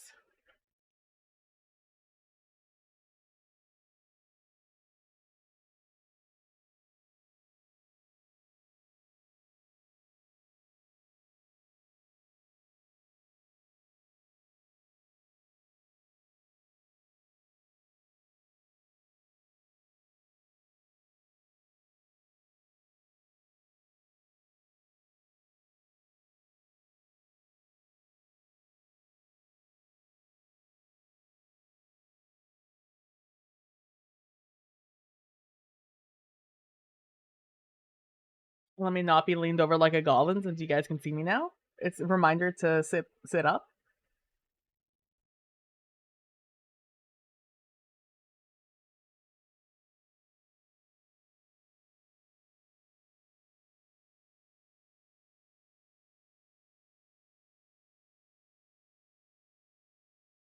Oh, wow, we really went through that entire playlist already? How long have I been streaming? Almost 2 hours? Oh my god, I've done almost nothing in 2 hours. That's embarrassing. We've had some good conversation. Let's just take the W's where we can get them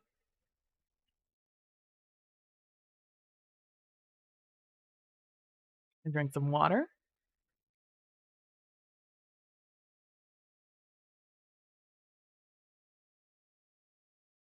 Sorry, I'm looking at a lot of water studies that a lot of people have made. It's a lot of water going like this. Like the actual, like, you drop something and the water goes whoop. There's not a lot of water going whoop here. And I guess that's on me. I said water splash, and the act of splashing goes up, not really down, typically.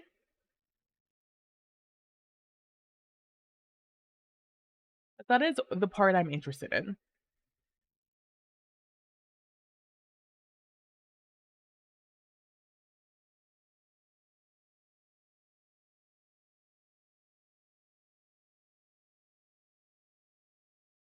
Let me look up how to draw a fountain. Water fountain. Water fountain.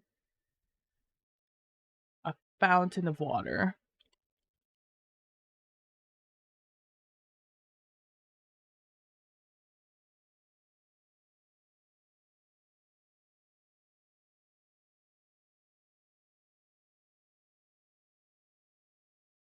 Tangent, post-apocalypse sci-fi TTRPG I really enjoy. Faith.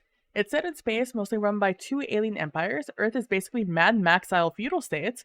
One of the aliens now conscripts humans as foot soldiers, but hides the location of Earth, so there's no going back. Damn, that's wild. Also, would they want to go back? That's a real question.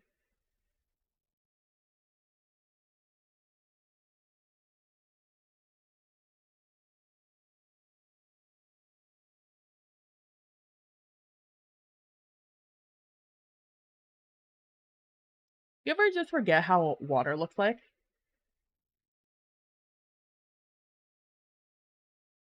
I think this is gonna have to do a lot with shading, and that's a simply a bummer.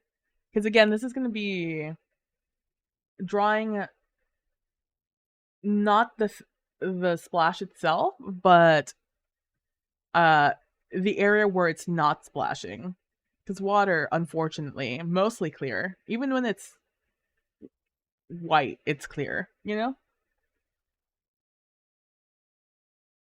And you mostly see just like the reflection or what you see through the water as opposed to the water itself. You see the distortion of the water,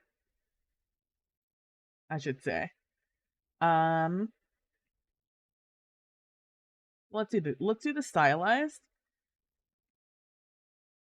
first.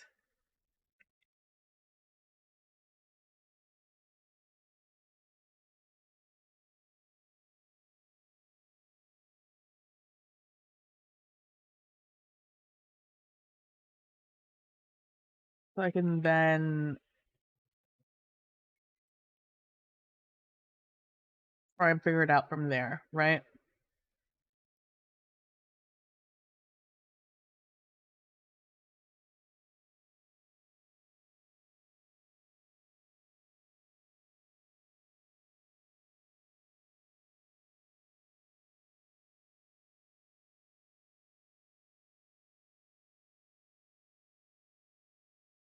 a lot like a lava cake, but we're just gonna have to push through here as I just have to draw things in order to figure it out.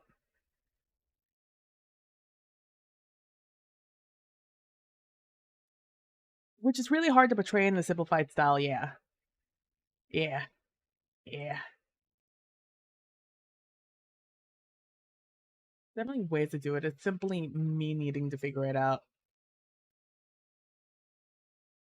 Because a lot of the times, water just looks like flower petals in a lot of the things I'm looking at.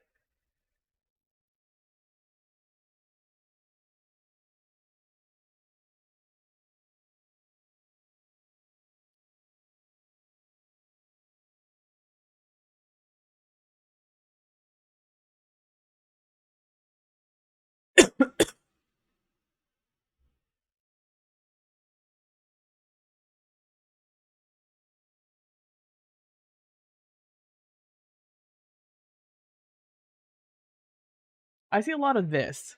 This is what I'm seeing a lot of. Seeing a lot of this.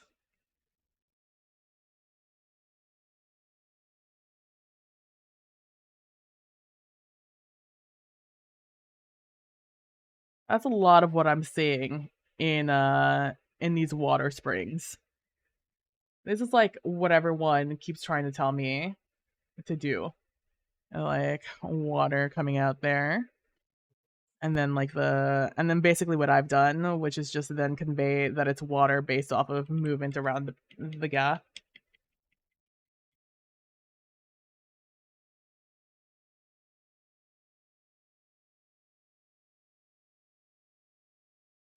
Maybe I treat it more like a waterfall. It's, maybe I treat it more like water's coming down like this, right, off a cliffside. Right. Off a cliffside, water's dropping down.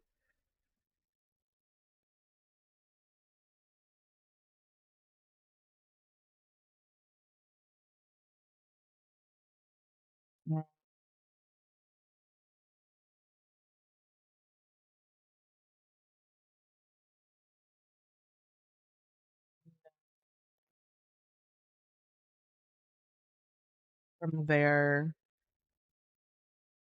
I'm gonna be honest with you, this is gonna look like a rainbow after I do it. I already know it. I see it in my mind's eye.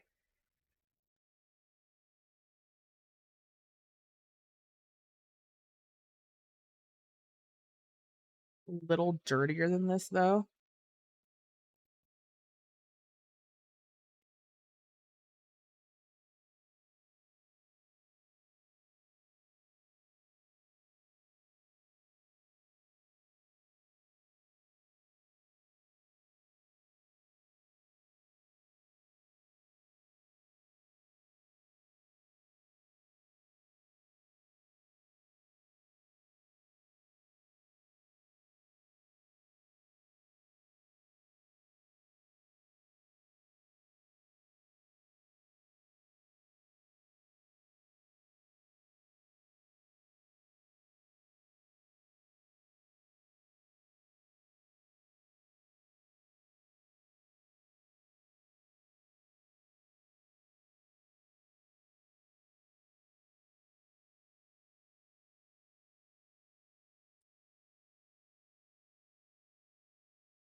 Um but yeah, so I was really into apocalypse things to go back about what I was saying. And I um and therefore, it was the aughts or the tens, so I was really getting into it all. And I had read like the Hunger Games already, and that was a really good series. I was looking for like something to fill kind of like that apocalyptic void. And I found another very popular series that was recommended to younger readers. Um that was called the Divergent series. Some of you may remember the movies as the series was coming out. Many of you may not because they weren't very popular, it turns out. So much so they didn't finish them, the trilogy. At least I don't think they did. If they did, I don't know about it because I didn't even watch them.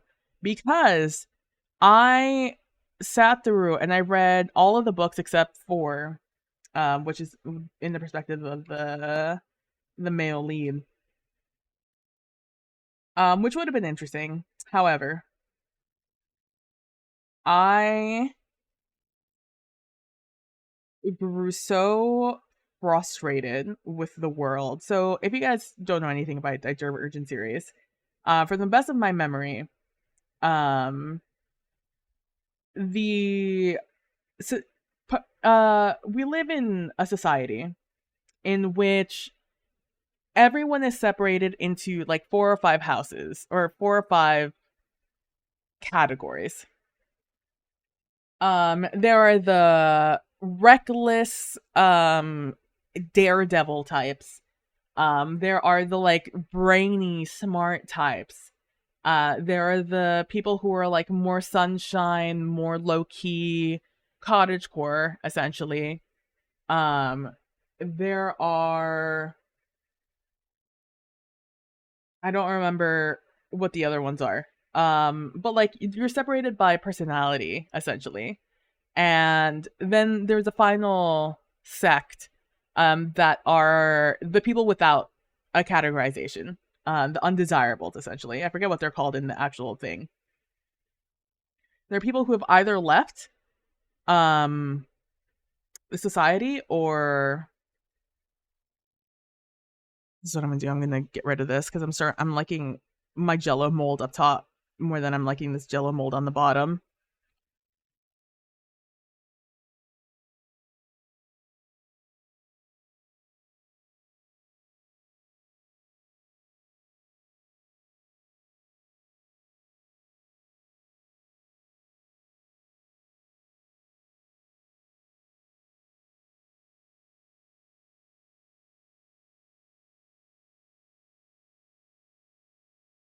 And so that was a very interesting concept to me, right? I was like, okay, you're separated by this after you take a test, in which you're injected with a drug and you are put through um, a lot of tests in your subconscious, um, where it's like snap decisions. It's like basically the game of like, I'm finally 21, Vicious. I did it. I can legally drink now. I can't rent a car yet, but you know, it is what it is. You win some, you lose some. Hey, Vicious, how are you doing? How are you, my friend? Add 10 to that number, and that's what I actually am. um,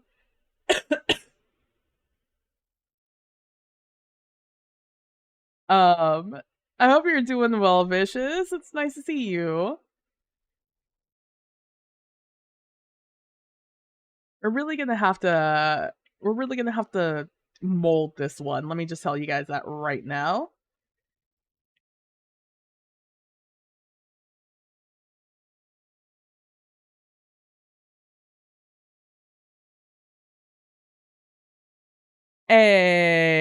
Turns to dust.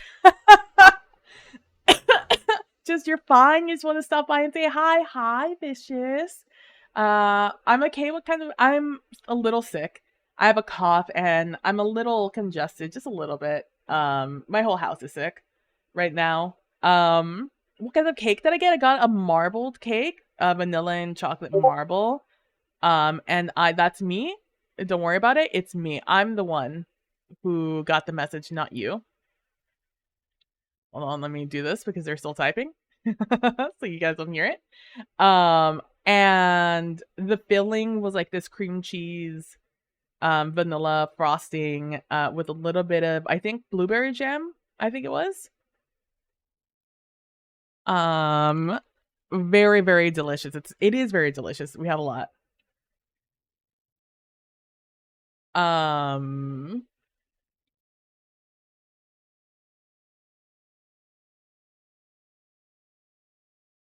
very, very delicious. It's very good.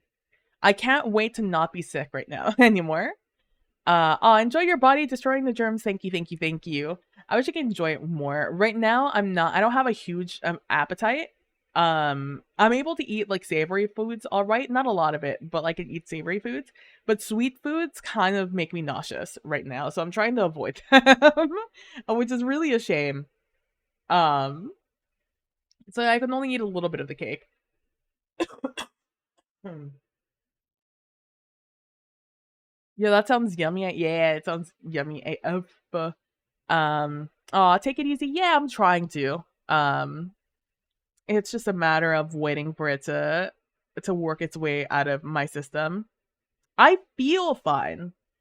Um, like yesterday I felt awful. Yesterday I did not feel good at all. I was running a low grade fever like the entire day. But we made do, right?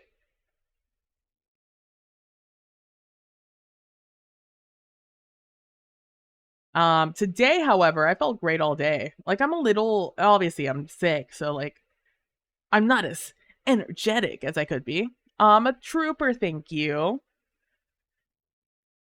And mostly I was just determined not to feel awful this week. I can feel awful the rest of the year, but I didn't want to feel awful at least today, you know?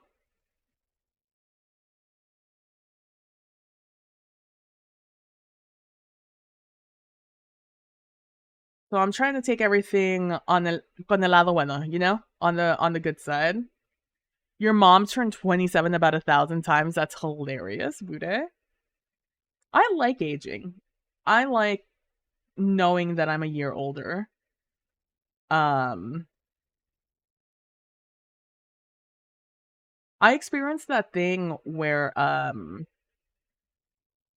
I never visualized my life past a certain point. Um, past like a certain year or a certain milestone. I just never really thought about life past that point. Um, I didn't have like I didn't think anything in particular was going to happen. I just simply I guess believed that I just would no longer be alive past that point for whatever reason. So I once I reached that age where I stopped imagining the progression of life, it was kind of a little bit like, well, now what? Now what do I do? I'm here now. I didn't think I'd get this far. Now what? Essentially, that meme.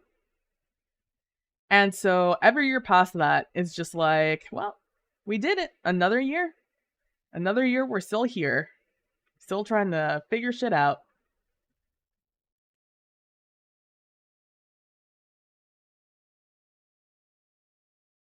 I'm really never gonna escape the jello mold out of this. I need to not make as many lines and rely on shading in the future.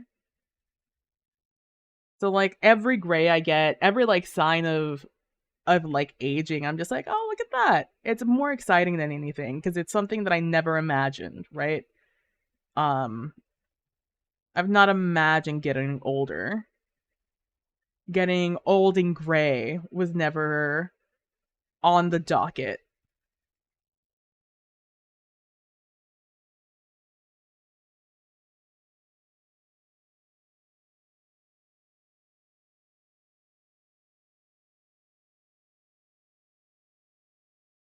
So I'm not one of those people that's like, aging, older, milestones I haven't reached.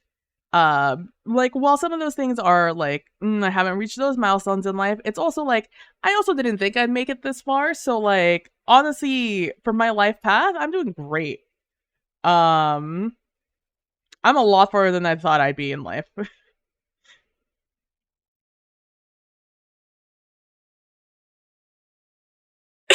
I never figured I'd live this long, my dad. Yeah, it's just like at this point in life, didn't think I'd get this far. So no, I'm, you know,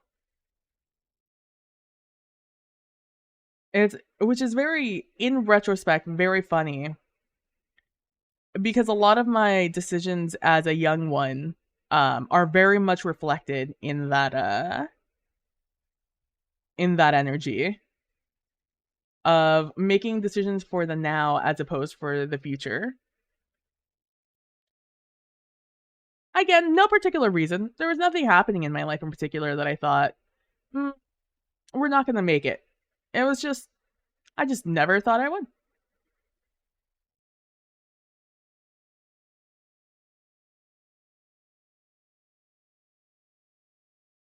Water's coming out here, so we want this to spring up here.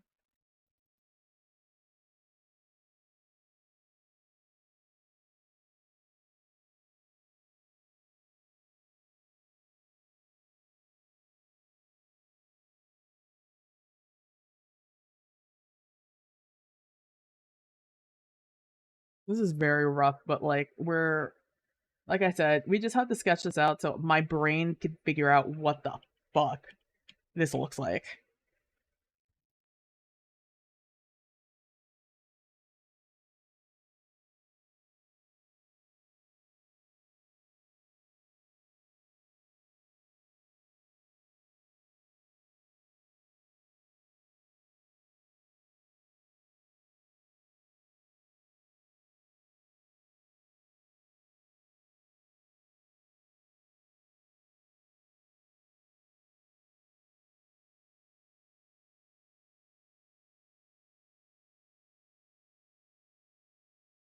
Um, I imagine I'd be living in a very different world, never planned around all this.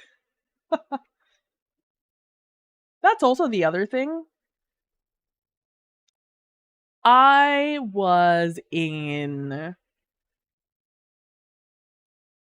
3rd grade when 9/11 happened, I think. 2001.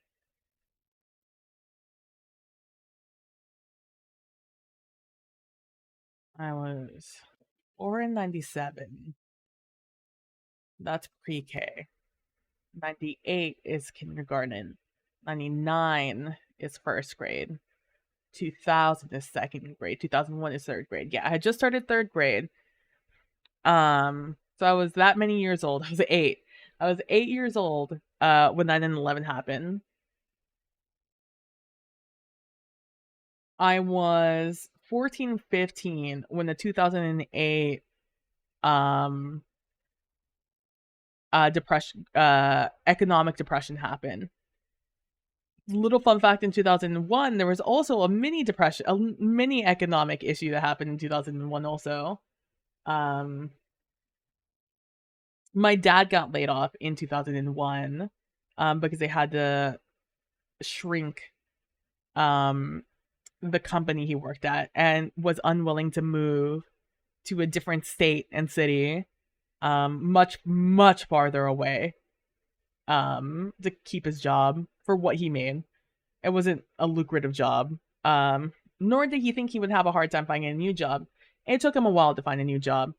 Um, then in so like 2001 to 2008, about 2000, I think 5ish is when my we kind of settled economically again because my dad found a steady job. Didn't pay as much as his original one did, but it was getting better. Then I was 15 when the 2008 housing market crashed. Um and then it just kind of never got better. It kind of just kept going, being bad, the economy. And so growing up,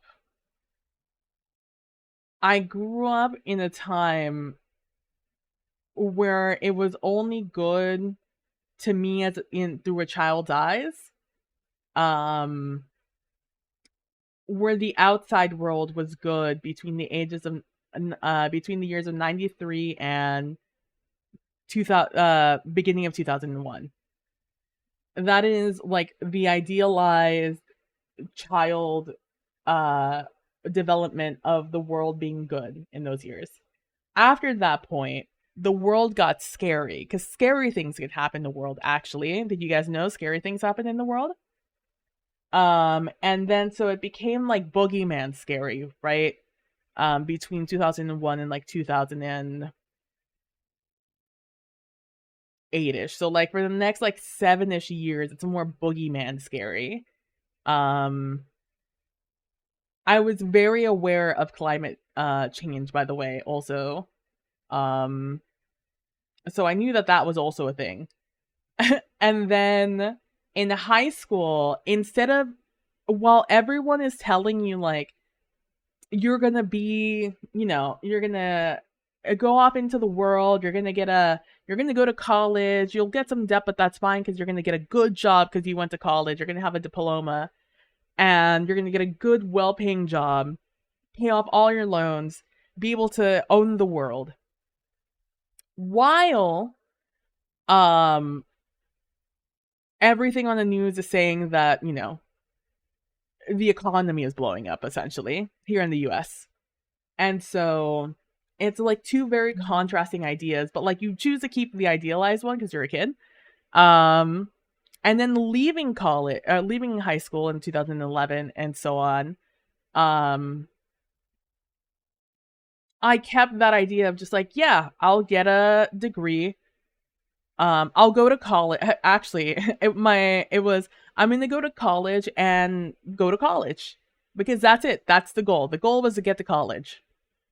Didn't really have much of a plan past that general concept of go to college, graduate high school, get a scholarship, go to college.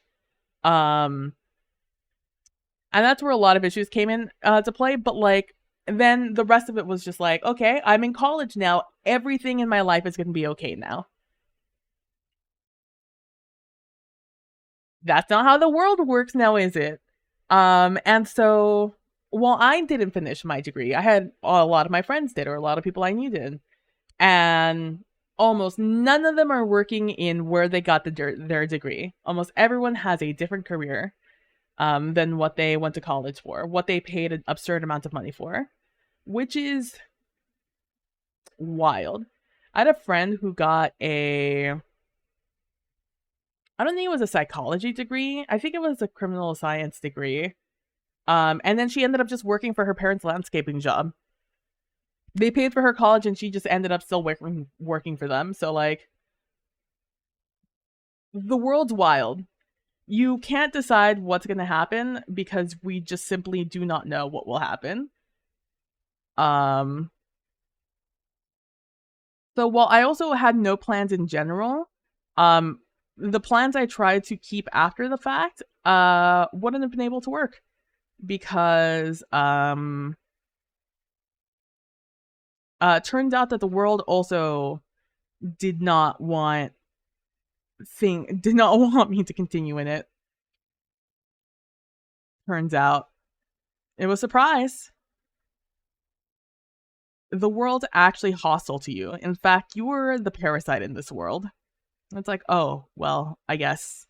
Huh. Well, then what am I supposed to do? It's like, good question. Anyways, moving on. It's like, no, no, no, no. I'd like to. I like more information, please. Please. Hello. Hello. You know, like I remember I had a younger cousin in 2017 who was graduating that year from high school, and they were asking me for some advice. And I was like, here, I'm going to give you the number one piece of advice I can possibly give you. Go to a trade school. Go to a trade school. Learn a trade. Don't go to college. Don't go to a big college. Go to a community college. You'll learn the same shit. If from there you discover you have a specific passion, do that. But there is zero reason for you to go to college. There is not a singular degree you can get right now that will be useful to you. Learn a degree. Learn a trade. Tradesmen make so much money. You will always be needed in that trade. You will always have a job. Learn a trade. And he didn't listen to me because everyone else in his life was telling them what they told me. The same thing I graduated with 7 years earlier, which was go do well in school, get a scholarship, go to college, get a degree. Um, and no matter what, do that, right? But luckily for him, one of his uncles works in one of the oil refineries um in Houston, and got him a job in an oil refinery. And now because he's a smart kid, he works like logistics or something, and he makes some good money. But not what he studied. He didn't study that. He didn't go to college for that. He learned that on a job. But he does now have debt that he needs to pay off for something he's not using at all, and probably will never use, to be completely honest with you, because once you have your career path, why change it in this very hostile economy and job market? I wish I'd gone to a trade school. They told us you have to get a bachelor's if you want a good job. I was interested in English or history, saw no money there, and just didn't go. Yeah.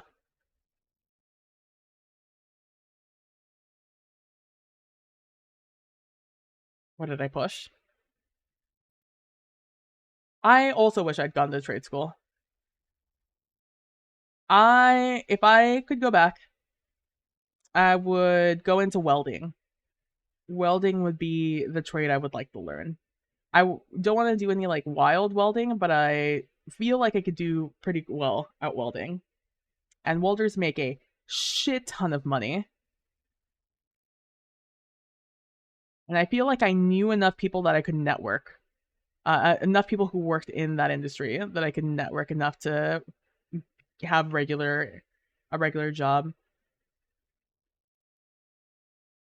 I don't think that this pink matters as much as I think it does.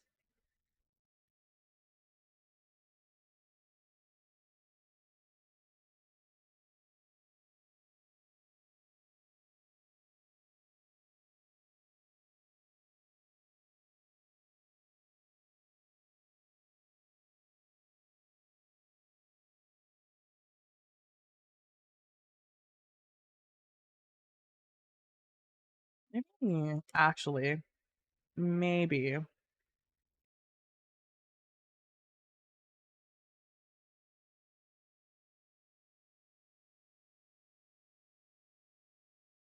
It's like it's still my recommendation. If anyone ever asks me what they should do for um education after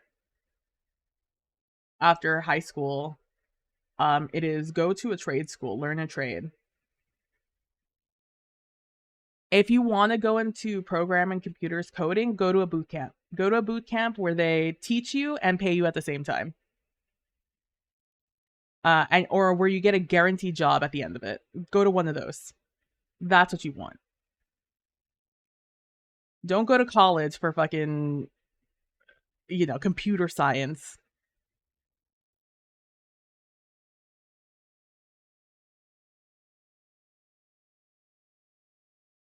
Like, don't go for psychology. Don't go for fucking anything except a trade. Make your money,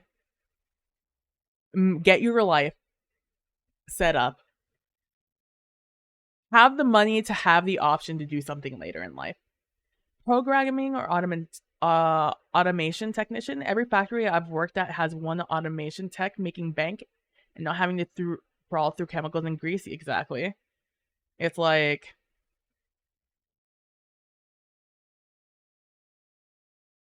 that is, and also the thing about trades is that there is a career ladder in the trade that no longer exists in most other um jobs. Most other jobs will simply replace you instead of promoting you. And you get your promotion through to moving to another company. That's how you get a promotion. Is you leave your current job and you go to a different job that believes you when you say you have skills. Um, when you're a tradesperson, you will move up in that company. Um, like you will start with the shitty jobs, just like anything else. But then once you prove yourself to not be shitty, you'll move up in the ladder and you'll get more, yeah, upward mobility. Hiring manager. It's like, sir, my peer has been in the same position as me for 30 years. Exactly. It's it's like you will start off doing a decent job with very little experience. Once you start getting more experience, you'll be trusted to do bigger, better jobs. Once you get trusted to do bigger, better jobs, you'll be trusted to do something else. You'll get recommended to move to a different company to do a different set of to get promoted to a new position or get a different job title that will do something that you'll be well suited for. Um and they'll always know somebody. They will always know somebody. If they like you, they'll know somebody and they'll recommend you to them. Um and that's almost a guaranteed job so long as you do not fuck up the very lax interview they're going to give you. And then from there, you'll move up in that company. You know, you'll move up, you'll start off again doing the shitty jobs in that new position you got, in that new uh area of the trade you're in. And then you'll move up the rank again. And hopefully in this job, instead of doing the dirty work now, you'll be recommended for a more managerial role. And then once you get managerial roles, you start getting the cushy jobs. You know, like that's how trades work. Um, and everyone made those look like a bad thing. Uh, when I was growing up, they were like, "No, you don't want to do any of that."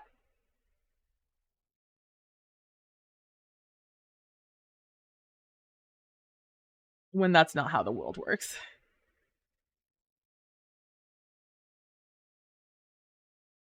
Right. Instead of doing those,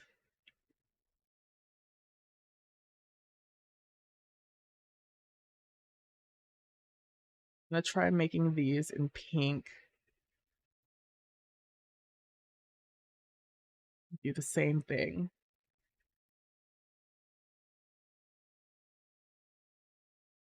In corporate, you're never gonna move up.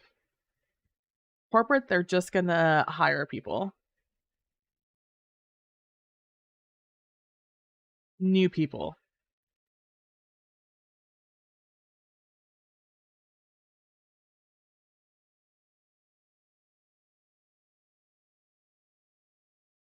I think I like that better. You're not wrong, yeah. Unfortunately, I'm not.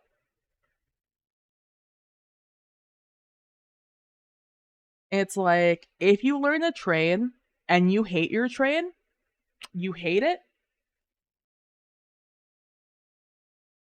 A, you learn really early on. You learn very early on if you're able to do a trade or not.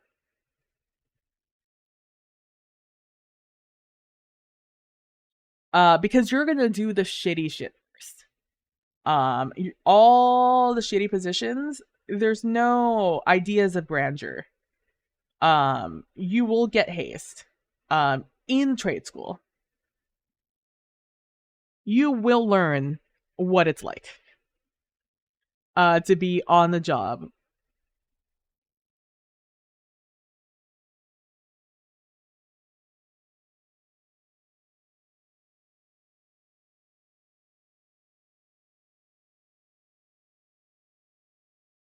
And trade school, not that expensive.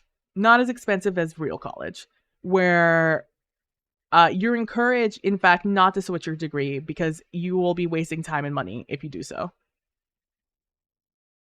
So you feel guilted into sticking with a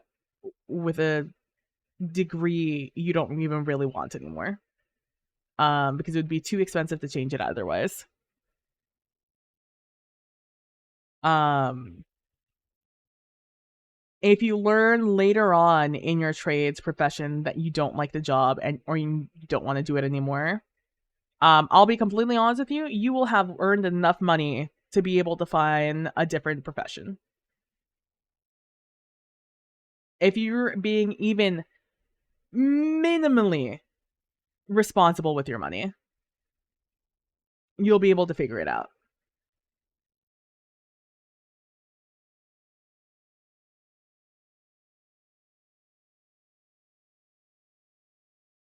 And honestly, I'll be completely honest with you, even if you don't like it, the money is just that good. The money is just that good that you can convince yourself to stick around for a little bit longer. You can convince yourself to stick around to save up and then change careers. Or like go back to school and learn something new.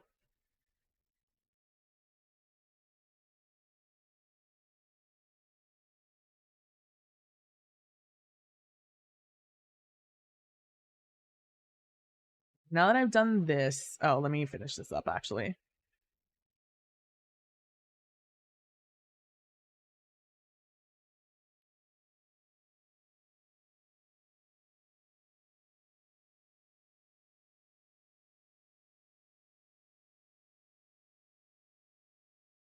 And even if you hate it for long enough, eventually you'll be able to, if you're responsible with your money, um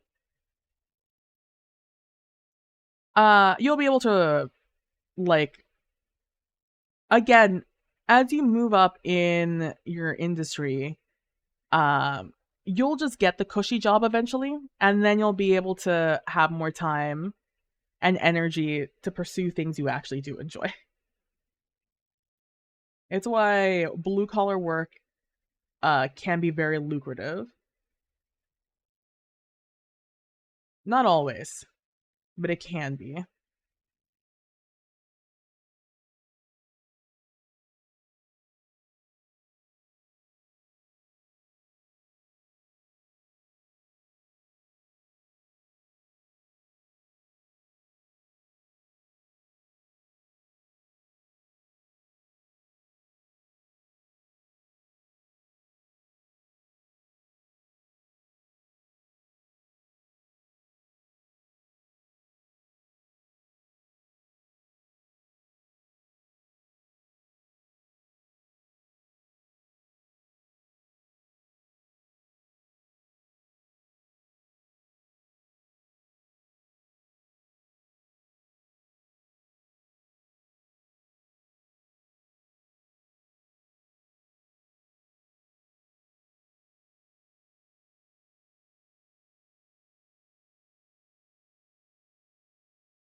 And I'm very excited for this Taylor Swift album that's coming out in a few hours.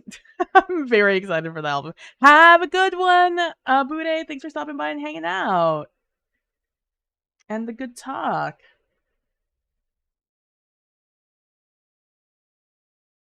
Okay, now I'm gonna mess up these lines. I'm gonna make them a little more squiggly.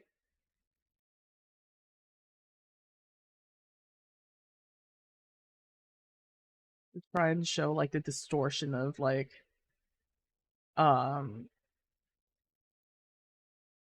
to show like rivulet, ribbit shapes.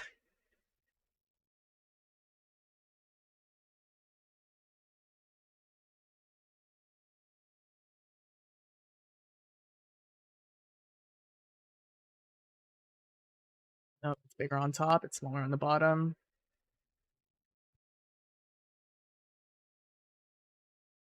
Every trade worker I know has some weird expensive hobby or is investing in income and property exactly. It's like wild. It's truly wild.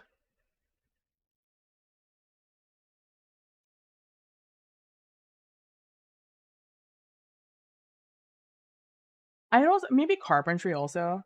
I've always been interested in working like in the in like a furniture shop. I knew a one of my old ex uncles um owned a furniture business, like a carpentry business. I probably could have gotten a job from him. I just didn't like his wife, whom I'm glad he's divorced from now. He's kind of one of the worst people I've ever met in my life to be at age with you. Well, he was one of like the best people I've met. I feel that like I can't get into a new trade anymore, but like with my certain health issues, I there's certain things I can and can't do, and unfortunately, being sweaty the majority of the time isn't really great for me at this point in time in life.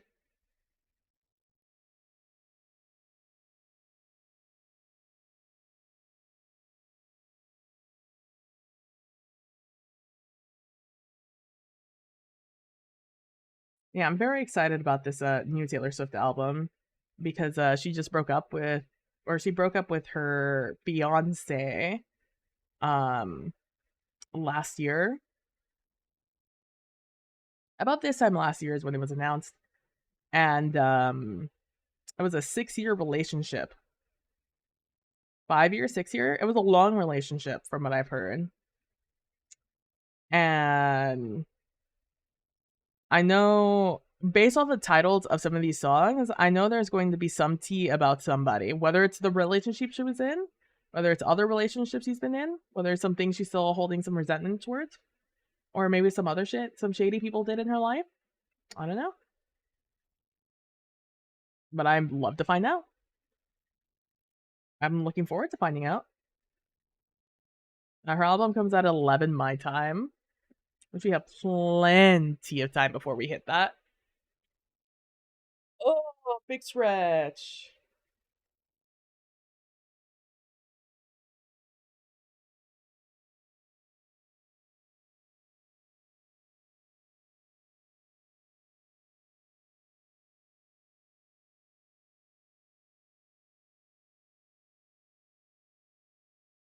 Also, so talking about other things that have happened, I am excited for Final Shape in Destiny 2. Have we talked about this? Have we talked about how Bungie kind of sorry. I forgot how many tabs I had open. And I hit a lot of buttons that I didn't mean to. Where's the thing I was looking at here? Yeah, Final Shape, Destiny 2, they kind of popped up. And we're slowly but surely learning more information about their plans in life for Final Shape. For example, the raid is instead of dropping a week or two after the expansion does, it is dropping that Friday. So the expansion drops on Tuesday, and then on that Friday, raid's coming out.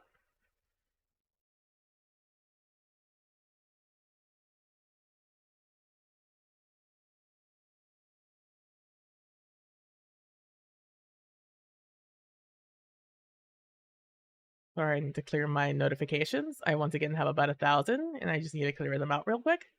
They're not things I need to read. They're just people who are mentioning things that I need to make sure I am hiding from.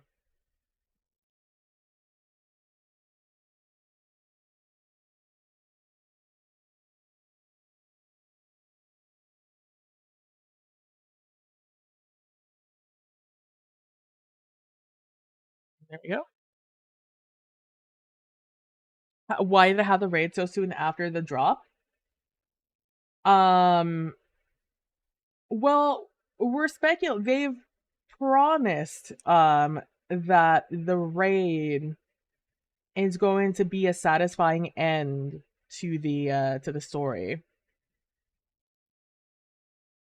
In the past, I don't know where we're at right now. With that, but in the past, that's what they said. Um, which is why they were giving it a long lead up because they wanted to make sure that everyone had played the story. Which is having some people speculate. I haven't been around Destiny talk or Destiny for a while, so I don't know like what all the devs and such have been saying, or like the leaders like Joe Blackburn has been saying. Nor have I been watching the uh, videos of content creators in the space. But from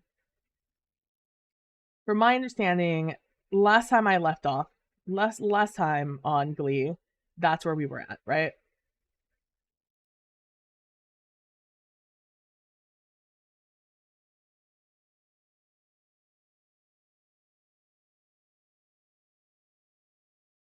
I need this to be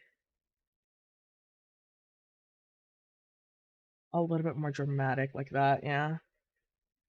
Um, so I would assume it's a story reason. For story reasons, they are being a little bit more ambitious with the thing that they want us to see the end of Final Shape, and more importantly, the echo after that comes out presumably the week um after Final Shape comes out is going to be uh presumably might be big spoilers to the world after post Dark and Light War.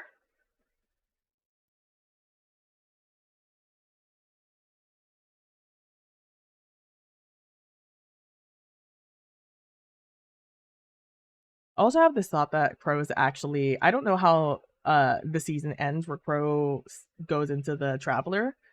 Um I have no idea how that all happens. I haven't played it yet. We'll see it. May. In May is when I'm planning on playing it. My timeline might be moved up. I was planning on playing it mid-May, but I think I'm going to be starting to play a little bit later than that, or a little bit earlier than that. Um, due to things like Pantheon and also the fact that raid is 3 days after the drop. I don't have any promised of raid teams I'm going to be on right now. Like I haven't really discussed it with anybody. I discussed it after the last raid, but like I haven't discussed it with anybody as of yet. I'm just assuming I'll be on a raid team. Um, a day one raid team.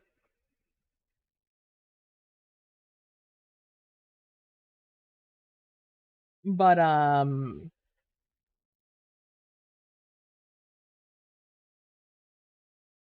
think a little bit earlier now. Because of Pantheon and to get ready for the raid. Um, I want to know if like I'm very like I think the raid is happening because the echo that's happening, the episode, whatever you want to call it, is gonna have spoiler alerts. Oh yeah, I haven't watched what Crow does to get into the Traveler or how that happens. But because we didn't see Crow in the trailer, but we did hear Crow. Part of me almost thinks that Crow is part of the Traveler, like a ghost, like Cade will be essentially in there. Oh, ghost, you get it? You think we'll learn how ghosts are made? I mean, they didn't suggest it at all that we'll learn how what ghosts are. But since we're going to be in the Traveler, and assumedly the voice at the end was the Traveler, um, do you think we'll see the speaker again? Do you think they'll be like we've seen Cade, but that would have to suggest that there's other light bearers in there, right? No, fucking speaker, bro.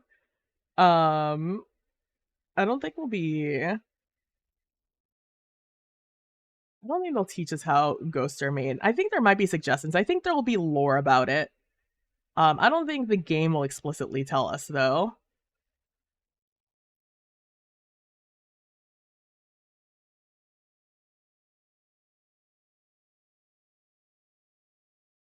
This is looking a little bit like the ass of a zebra, but, like, we really just have to, or, like, the back of a tiger, but we're really just gonna have to work with me here.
Speakers comes up, we're getting Siva. What am I making on CSP? So here's what we're trying to do. I am trying to make a natural spring. I am working really hard. I'm going step through step, trying to figure out how to make this look like a natural spring. Like the ones that are like, let me show you. Let me show you the energy I'm looking for here.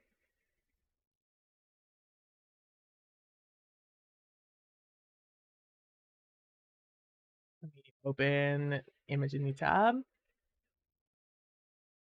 These are such tiny images. But like this is the energy I'm looking for, right? Like just coming out of the ground springs. Like this. This is what I'm imagining, right? But I'm having the hardest time because of what water is. It's a lot of drawing not water. It's drawing the distortion through the water. And I simply can't imagine that. I have a hard time doing that. So I'm having to do a lot of mental gymnastics in order uh to get my brain to figure out a way to make that work. I keep hitting wrong button on other screens and fucking everything up. Hold on, hold on. Was this even what I was looking at earlier? Oh no. Oh no no no no no. Was this not even what I was looking at earlier?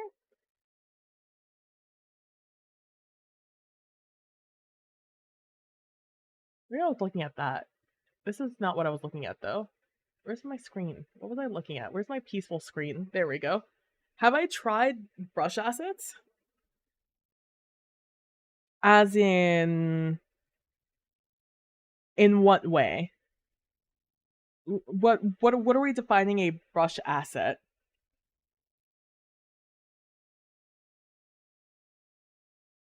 These calls assets? Which are these?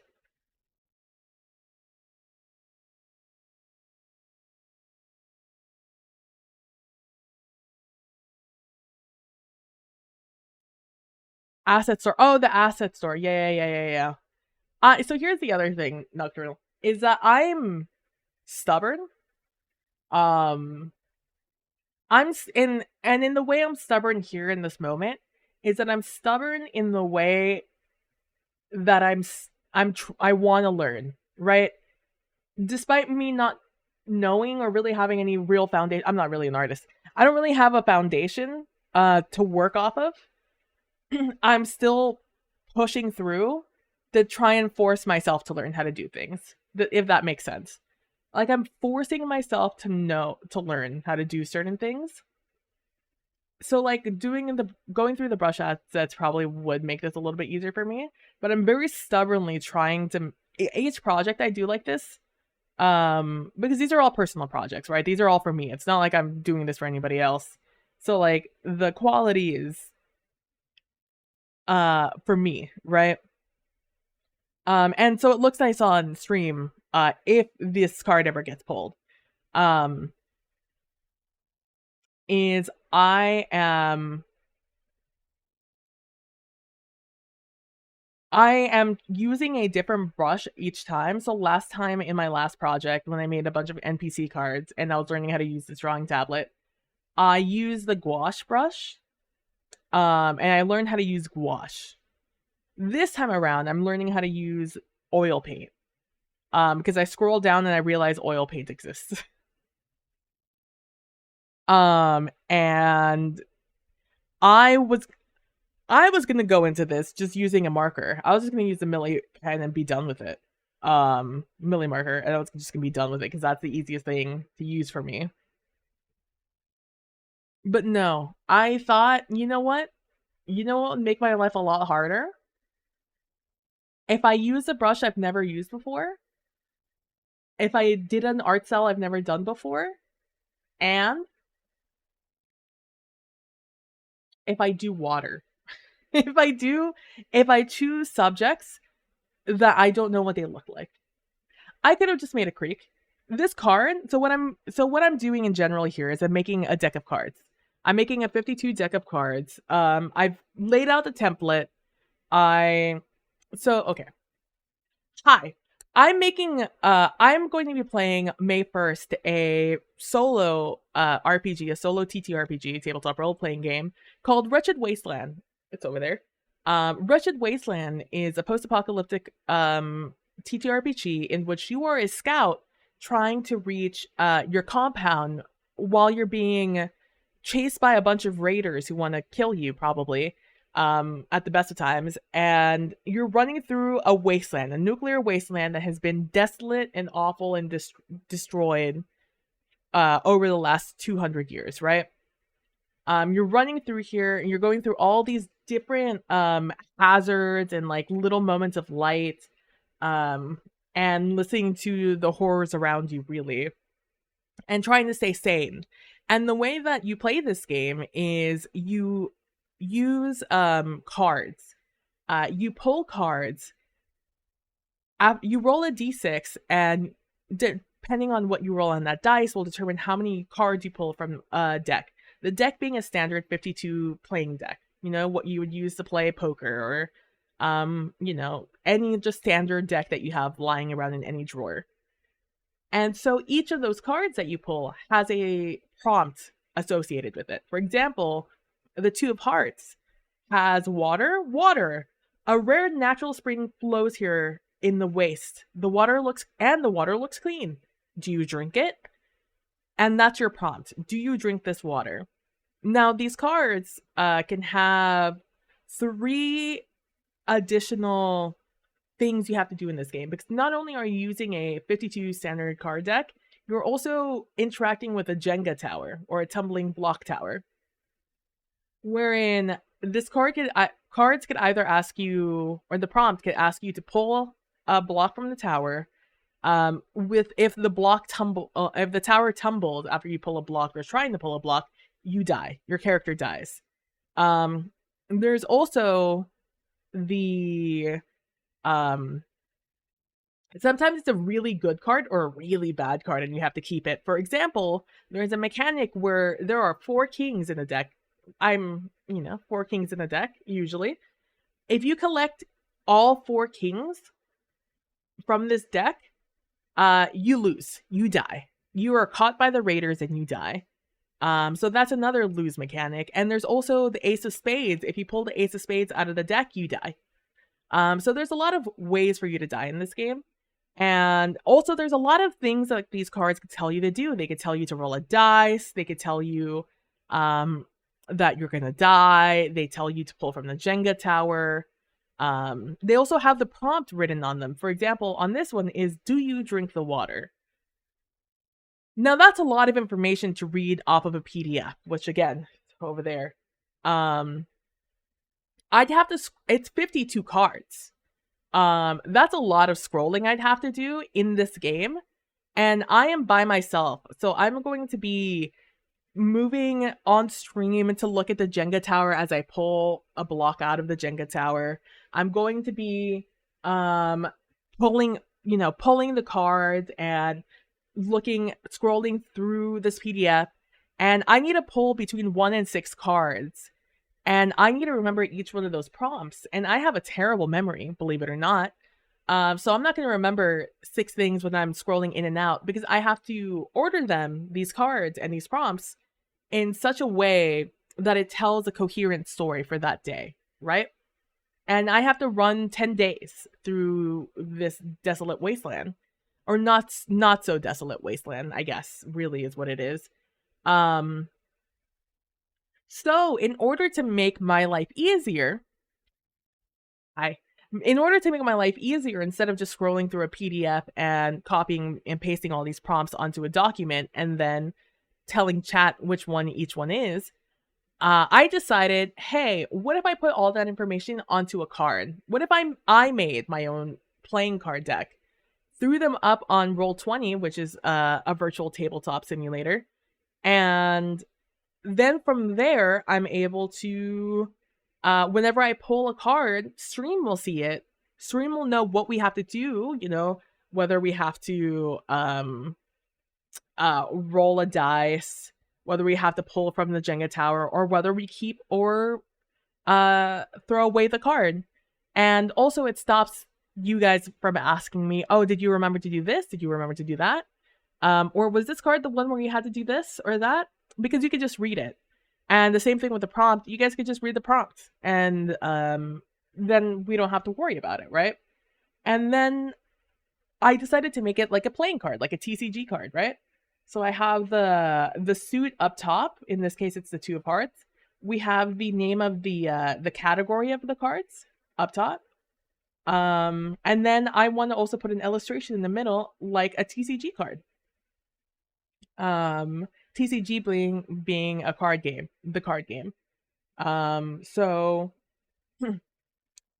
I did it in the style of that, and we spent a couple of streams designing this template, and now I'm on to the illustration and changing all the little assets and writing the description to fit what the card's going to be. And so I've already done all of that, obviously, as you can see. Hopefully you can see. If not, otherwise I need more work to do more work on this. So now, between now and May 1st, I want to finish all 52 cards. However, this is my second card.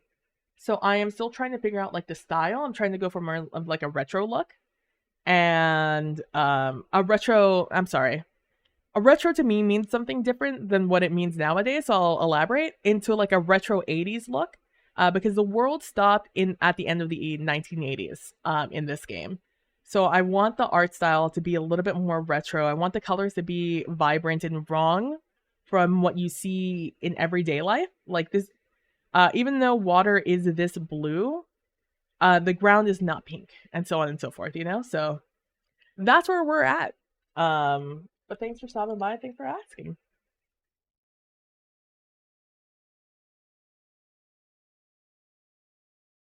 And like I said, I'm trying to figure out how fucking water works, because I simply am flailing a little bit. But I kind of refuse to not figure out how to do this, because this is probably not the only time I'm gonna have to do something like this in my refusal to use anybody's assets and instead only use my own. I'm trying to learn a skill every time I do this. Every time I go into a new TTRPG, in order for me not to just kind of half-ass streams because I want to play a million solo TTRPGs, which is fine. If that's like your vibe, that's your vibe. But that's not what I want my vibe to be, right? I want to spend some time making assets. I want to spend some time doing some cool things on stream, some interactive things. Like I want to press a button on my keyboard, my number pad that I have on the side, that I have programmed to be a separate keyboard so I could use it as a Steam Deck. which and just a hotkey number pad is basically what it is, and that controls stream. And like on our last one with case closed, I did some fun things about swooshing in and out some assets as I rolled through them, And in this case, I am now um I don't really have a ton of what I'm mostly going to be doing on stream for management um is going to be switching between the big camera or like the big overland, like the one you see right now basically, but a little bit changed up. I just TBD. It's TB done. And the Jenga tower, which I'm going to have over here, IRL, where I'm going to reach over and pull a block, and I'm going to have a separate webcam that's going to be looking at it. So I'm going to be switching through that and maybe figure out some fun things to do. Maybe every time I push a button, a certain track, a certain song of suspense is going to start playing to make the moment a little bit more gamified, a little bit more intense. And maybe like a little bit more audio management. I didn't do a lot of audio management on Case Closed. I meant to, but instead I just made a playlist and called it a day.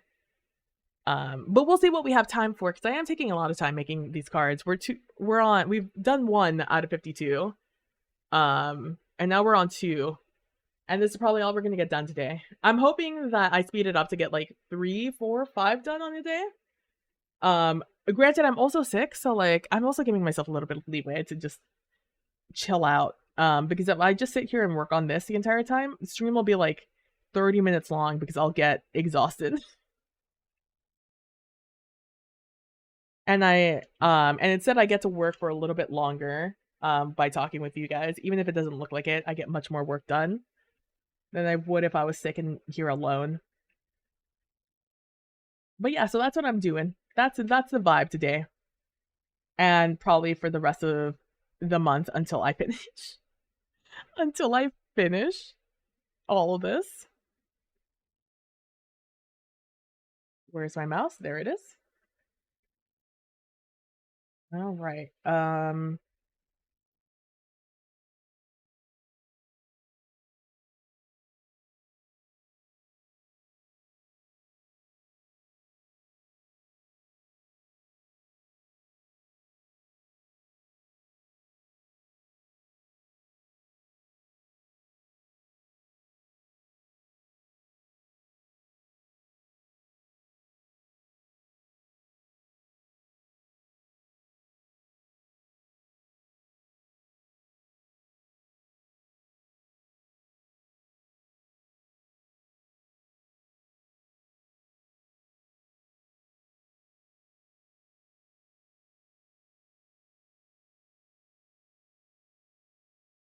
So yeah, I'm going step by step because I don't know how to do, again, negative space.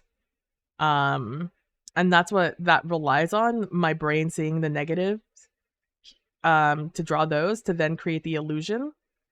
But I don't. So I have to pretend I do somehow, some way. And I'm doing that by slowly trying to figure it out. With minimal help, because again, I don't have any fundamentals. These are the fundamentals, what I'm doing right now. I'm learning on the job, essentially. So like I'm doing a lot of straight or like linear lines, and I'm hoping to make them a little bit more wiggly as time goes on.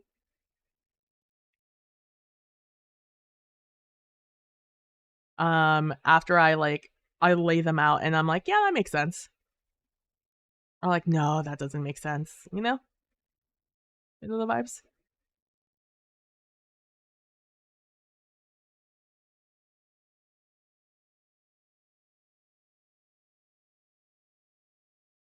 Because again, am I an artist? Not really. Not really an artist.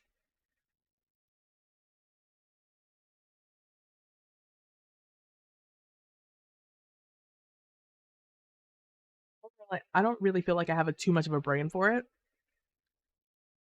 but I'm also stubborn.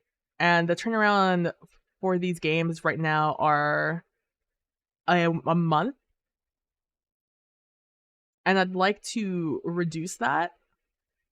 But the only time I reduce that, so my ideal schedule, guys, for doing TTRPG stuff on stream, ideally, I want to do, ideally, I want to do basically near the end of the month. I want to do a solo TTRPG, and then halfway through the month, I'd like to do a, like, let's think week 2 and 4, or yeah, 2 and 4. So on week 2, I'd like to do a GM-less 2 or 3 player game with a couple of my friends, that I would invite on to play, whatever game. And then on week 4, I would play a solo TTRPG. However, again, prior to case closed last month, I had never played a solo TTRPG. So I'm still learning like what I like, what I don't like, what genres attract me, what genres don't attract me, what mechanics I like and what mechanics I don't like. So I am taking it slow. I'm hoping that by like the end of summer, I'll have, or like beginning or middle of summer, I'll have a better hold of a lot of that information for myself, and I'll be able to like schedule a GM-less game, because I don't want to have a friend over and have them GM or have me GM. I would like us both to just simply goof off when we're on stream, or whatever, have just a fun role-playing time with whatever game we choose. It also requires me having to go through a long list of RPGs that have both been recommended to me um and have also been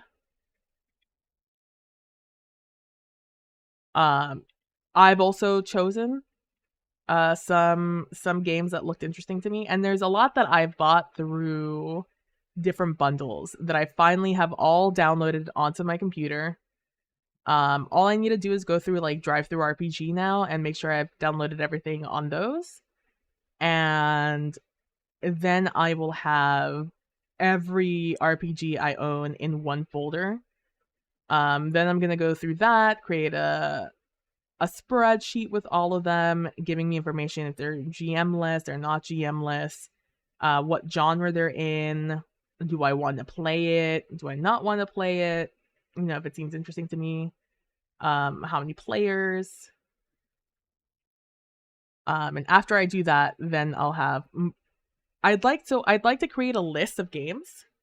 I'd like to create a list of games in which I could simply throw it in an Excel sheet or a Word document, and then when I ask a friend like Nilly's gonna be at some point we're gonna be playing a game together. I'll be like, hey Nilly, here's a list of all the games I'm interested in playing or trying out on stream. If you have any games you'd like to try, please let me know and I'll check it out and see if it's something that I'm also interested in playing. Or if it's something I want to be doing on stream, etc. And then from there, we'll choose a game together. They'll be like, okay, these are the games that I'm interested in playing here, and I'll be like, sweet, because it's already a list of games I want to be playing, right? Then we'll narrow it down. We'll choose one.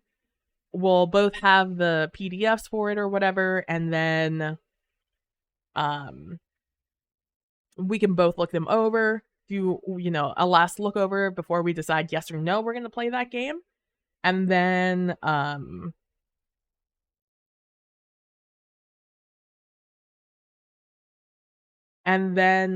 from there I will start creating assets or using previous assets to get ready to have on stream.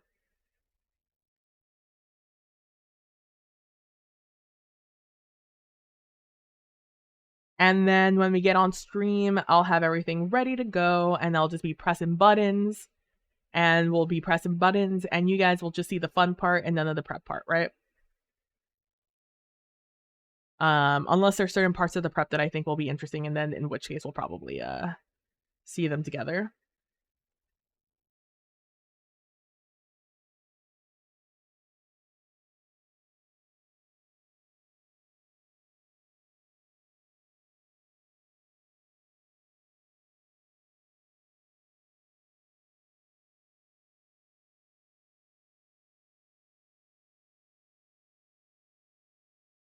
But that's the goal. That's the ideal. Ideally, that's what I want to be doing.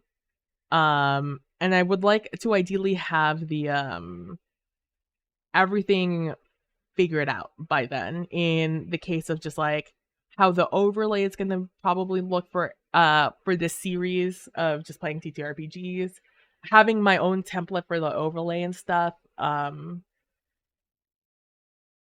I feel like I have a good grasp on it, but I've only done one stream, so I need a few more to feel out if it's going to be sustainable. Um, and then from there, I am going to um,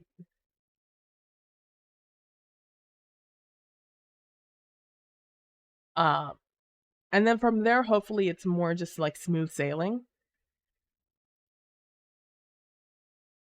Because like if a moment again occurs where I would prefer to have actual physical cards to play the game, um and then I already have a basic template to go off of. It may not look like this in particular, but like it could. Like this is already perfectly in the corner, right? So I don't have to worry about my 2 of hearts anymore. I could simply reflect this to be over here in this corner if I just make real cards, right?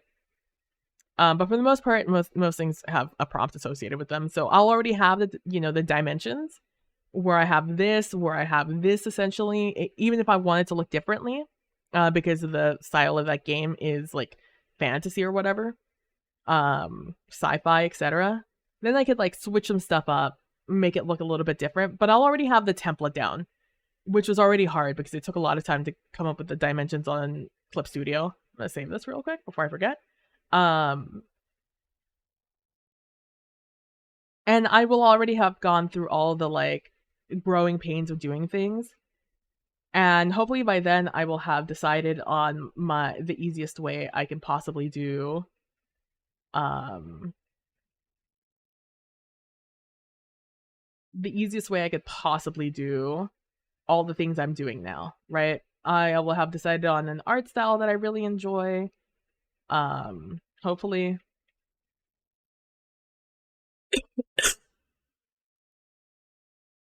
Or maybe I just continue growing in that aspect. But like tokens might be needed to be made. Maybe I do eventually have to learn how to use Tabletop Simulator, like the one on Steam, and learn how to make assets on that. Um, who knows? Maybe one day I'll like convince Kalino to play an RPG with me.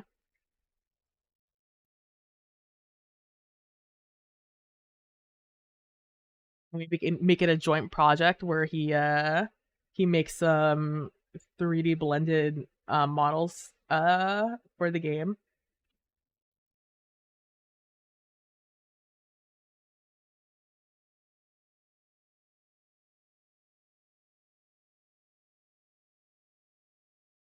Like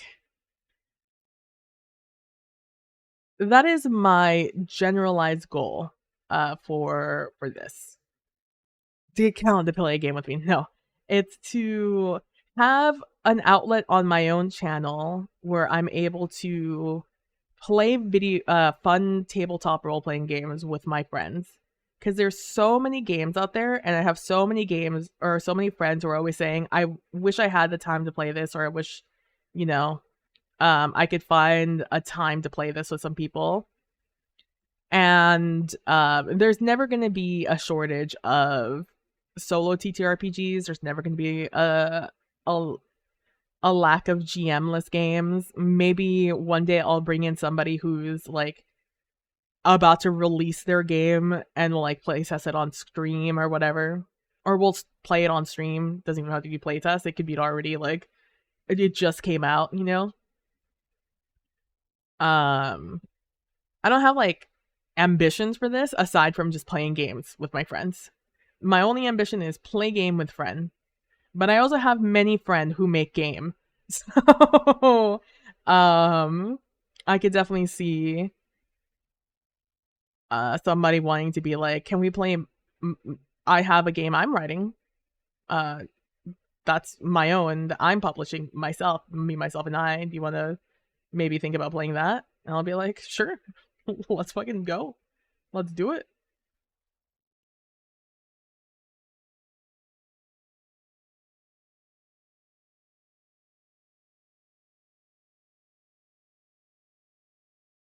Because honestly, my only requirement for a game to be on the stream is for it to be streamable. Because not every game is streamable. Like I've said, I'm not really interested in the journaling solo TTRPGs of the world. I'm sure eventually I'll pick one up and I'll try it out just so I can say definitively if I enjoyed or I do not enjoy it. Um, but overall, I do not think a journaling game would be that interesting for me personally to stream. Fun goal, yeah, just play games with friends. Um, I would like to play a game with friend. And the thing is that not all my friends play the same video games, but a lot of my friends play the same fucking TTRPGs. Or would play any TTRPGs. People just like playing TTRPGs and there's nothing wrong with that.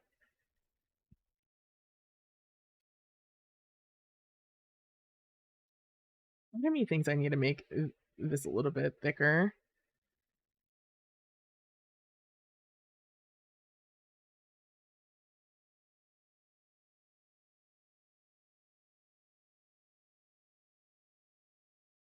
Like play game with friend. That is quite truly my only goal.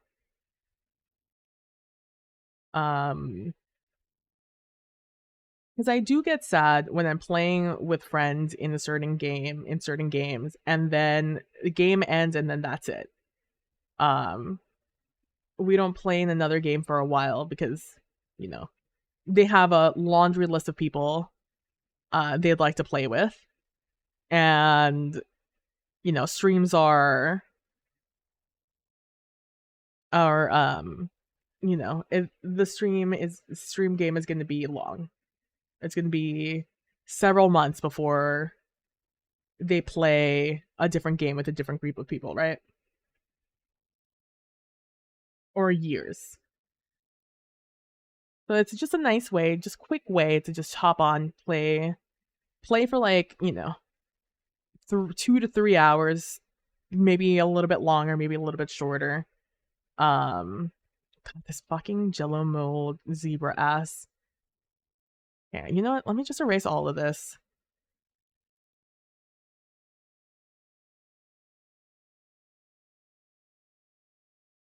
I think it's just that it's small, but also like it is small in comparison to like the big puddle it makes.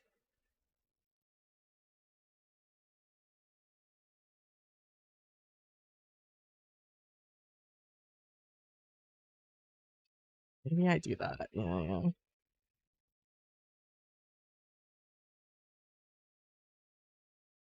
I continue on the splashes that are happening around here.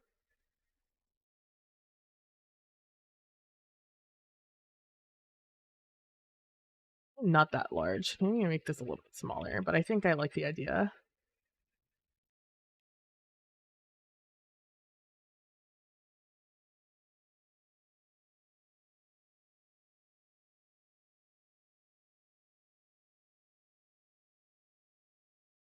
And doing this is just teaching me skills of things like how to use different programs. And because here's the thing, I have and here's the other thing about playing games on my channel It's I have 0 desire to GM ever. I don't feel like I'm a good GM. I don't think I'm a good GM, and therefore, um, I don't really have a huge desire to GM a lot, if ever at all. In fact, never is my most ideal time to GM. Um, I don't really have the mind for it, but so it's hard to like I don't want to ask other people to come onto my channel and be the GM, you know? That feels like a little bit weird champ for that to be the brand. So instead, I want to create a situation in which we could all enjoy ourselves in one way or another.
So if you guys were curious, that's the motivation for starting doing solo TTRPGs because I like to play TTRPGs. Um, there's simply not a lot of time to play every game out in the world, especially certain genres, because I don't play TTRPGs outside of streams. For the most part, I've only ever played streamed games.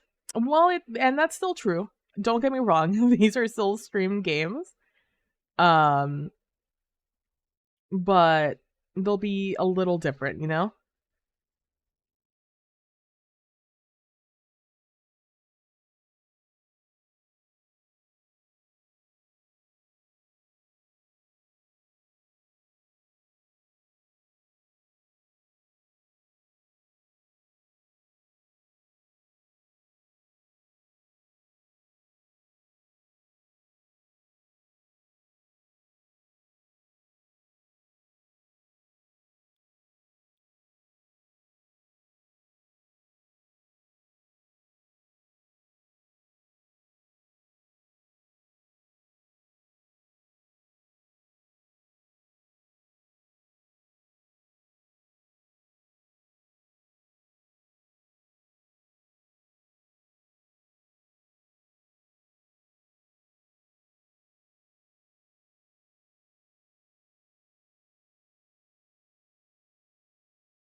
So I'm really concentrating here to try and think about how logically this makes sense.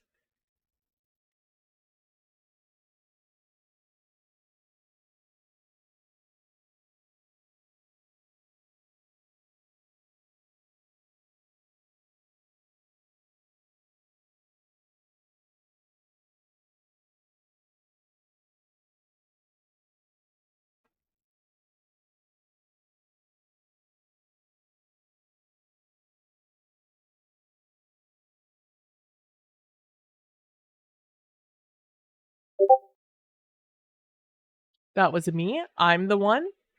That was my Discord. If you could hear that.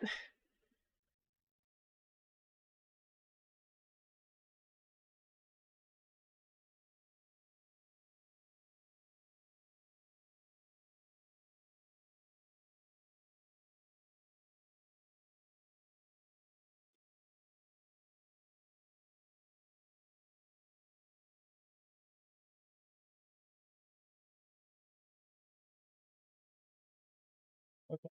Um,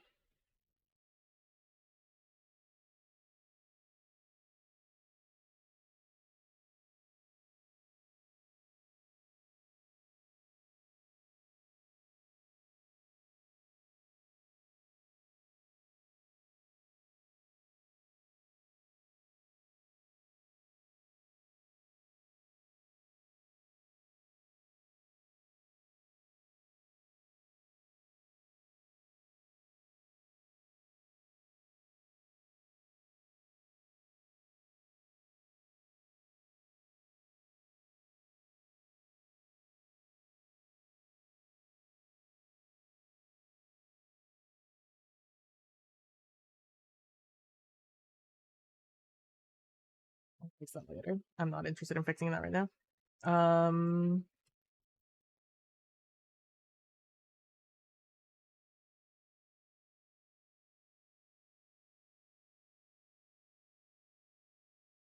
actually, maybe I should just keep it darker. But yeah, so back on Destiny things, okay, let me circle back to the Divergent thing because I remember I started talking about that and then I stopped and then I started talking about it again and then I stopped.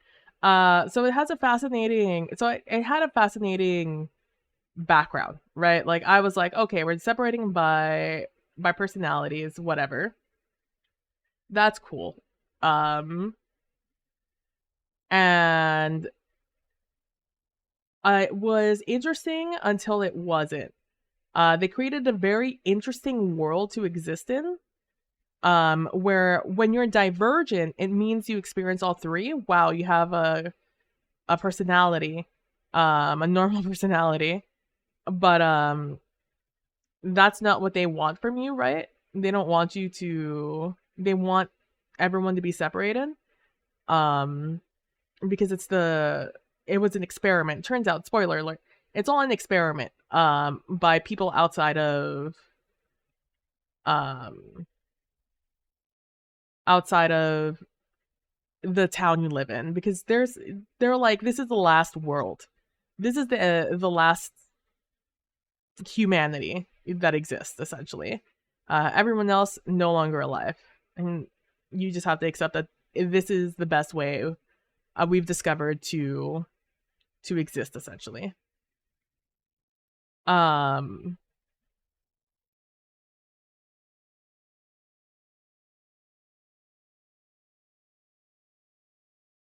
and it's an easy buy-in early into the series, right? Um, and it was so interesting. Everyone had their own thing. There were obviously issues with the concept. That's the entire idea of the movie or the book. And then we reach the end of the first book and it's fucking the dumbest shit ever. You find out that, it's an experiment that people were doing outside of the city. Um like right outside of the city. I think it's Chicago. Um and that was an isolated group that got um selected to live in this experiment, and there were some people who knew, and then you find out they're like people integral to the storyline, and that the idea was to make people divergent or something, that like they were trying to breed out like the bad parts of personality or whatever. um I don't know, I don't really remember, I because I was mad at this point because they had a very interesting concept themselves, uh with the city itself. I didn't think they needed to convolute it at all in the way that they did, but they did so, and so I just had to live with it. So the end of the first book had me living. Um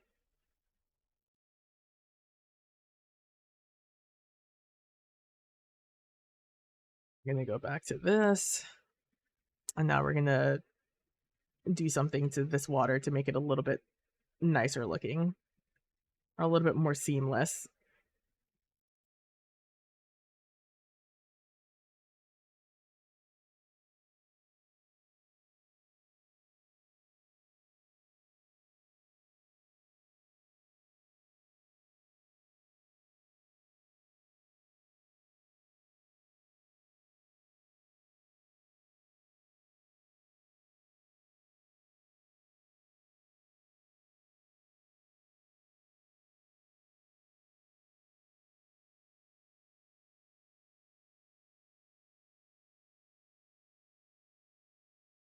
And so I was livid, right?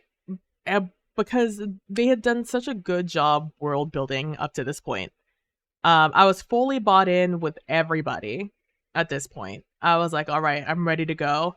End of first book, let's do this. I can't wait until the conflict of the second. Wait, what? What do you mean? What do you mean that there's this is an entire civilization outside? Oh, and you're just all lab rats. Cool, cool, cool, cool, cool, cool, cool, cool, cool, cool, cool, cool, cool, cool, cool, cool. And then you find out that some of the people inside knew about it, that were important to the main character, and it's just like, ugh. Um it became a little too convoluted for its own good and didn't have a satisfying resolution because of it. And it frustrated me to no end. So, but like I was bought into that point. I wanted to learn more about this world. And so I had to read the other books. I had to read the other books because I'd committed, and I really wanted to know more about the world and nothing about the story and the plot that they had put forth. That was the least interesting part of it for me.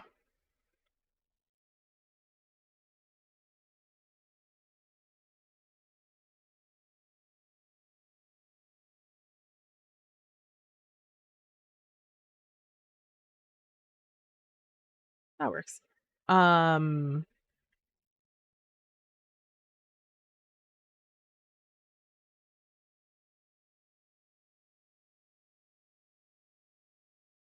and so I understand having a world you live in that you dedicate time to, that's much more interesting than the one provided to you by the actual source of the media. I'm like, damn, you guys really had something here, and then you did nothing with it. Imagine.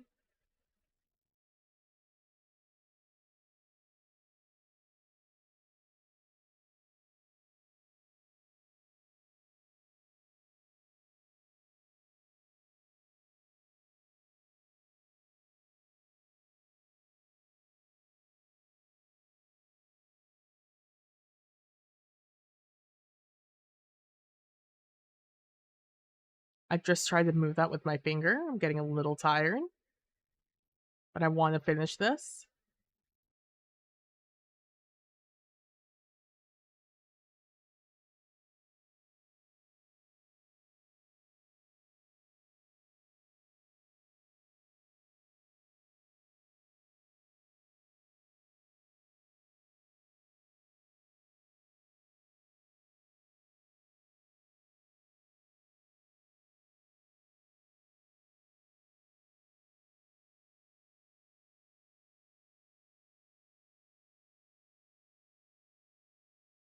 But yeah, so back onto Destiny 2. So that's really interesting that that they're doing that, that the raid's coming out in that way. Um Also, just all of Final Shape kind of looks fog, and it's kind of scary, TBH.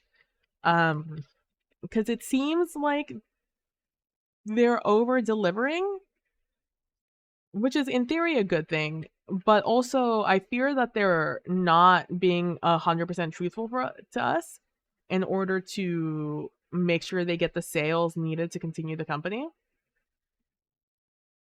Um, I'm really also hoping um that Destiny 3 is announced for like 2026 or something. Um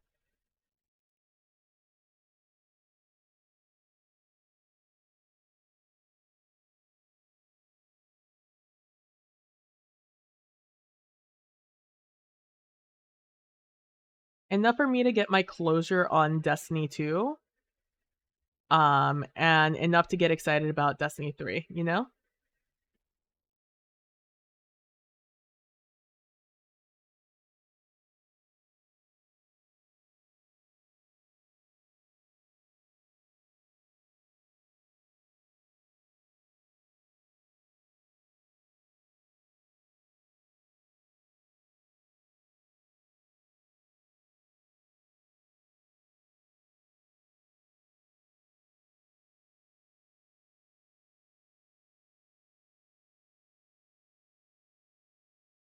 Um this, by the way, this abstract like bullshit that I'm doing over here is what the original plan for all these cards were. So like this is the life I'm living now, where I've made one decision and now I have to um deal with the consequences of my actions.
Also very interested in Prismatic. Prismatic looks so fucking good.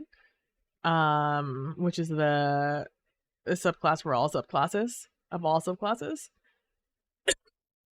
That looks very fun, very good. And something that I look forward to farming very, very quickly for Final Shape, probably.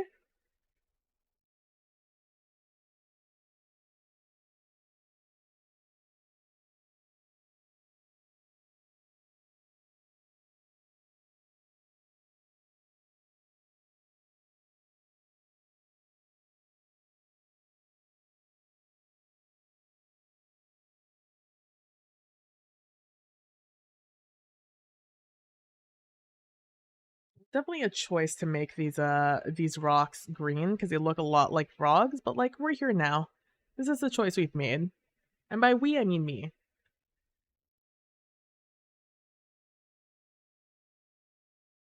But yeah, so I'm excited for that to come out. And then I'm excited for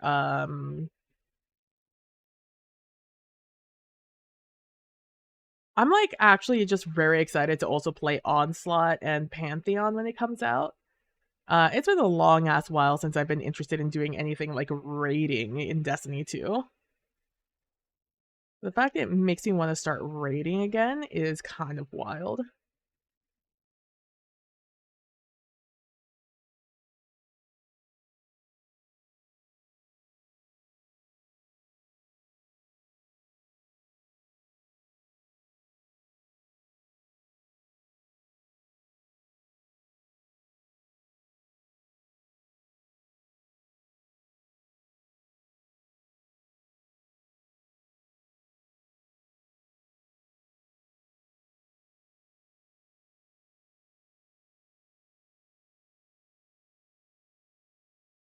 It's very funny. Color theory is such a funny thing because this is definitely a blue. This color is definitely a blue, but this 100% looks green.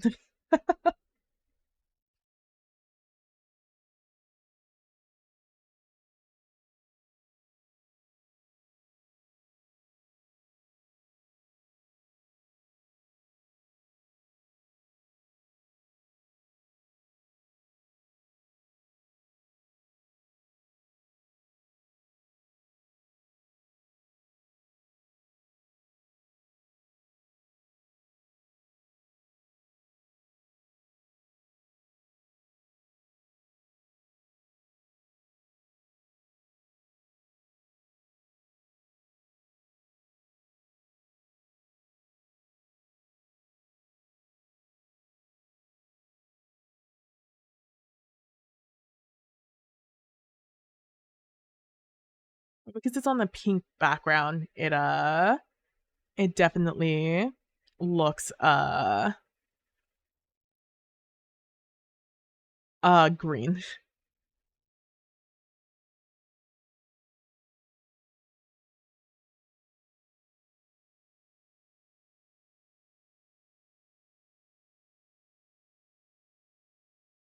What are these things? They're supposed to be rocks, but honestly, it's about to be up to your interpretation. Honestly, I don't really need anything in the background. Maybe I don't need any of that.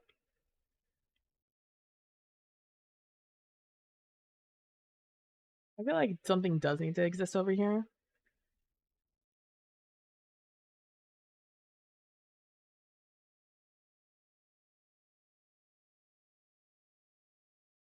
I do use something like that, like a little bit of grass here and there.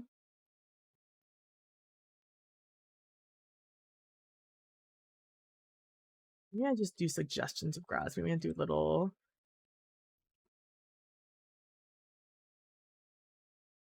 some of those like little dots instead. This definitely 1,000% does not look like what I wanted it to, but I think this is about as close as I'm going to get to making it look like I want it to.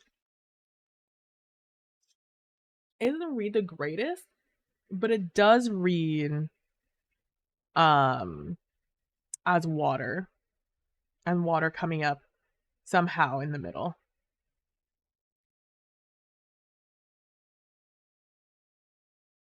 And honestly, that's better than anything I could have asked for. So that's a painting density of paint here.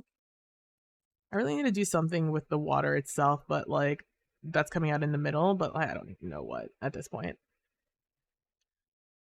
It just looks like a mound of blue water. But I feel like it reads water, and that's the most important part. Okay? All in agreement? So long as it reads as water, that's the only part that matters. I feel like I can also move this up a little bit.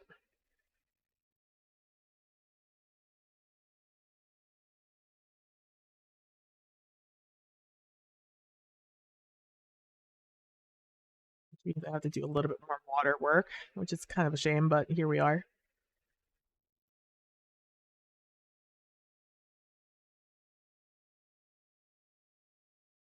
It's a shame for me because I want to be done with this, but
I'm like excited to play Destiny 2. It's kind of wild, TBH with you.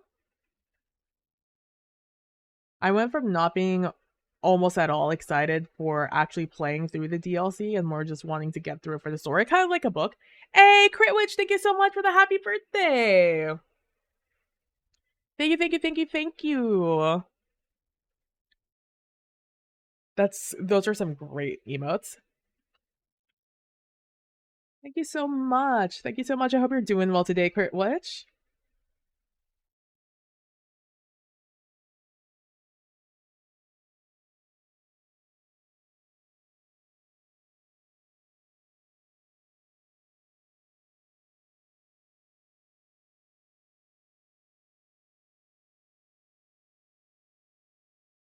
The sneeze.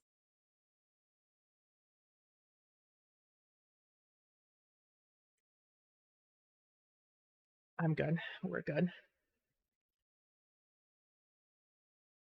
I got really like what's the word? Cold there all of a sudden. I was basically sitting on my leg and the entire time. So I finally brought it down and it went from being nice and warm to getting immediately hit by my fan. So I got cold.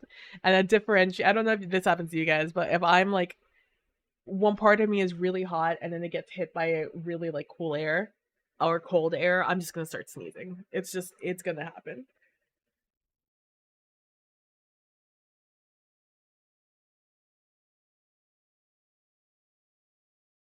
Blessings. You're glad to be home? I'm happy you're back also and able to rest in your own home. I need a stretch, man. Let me change this so it actually is on like a on like something nice to look at aside from it's just stretching.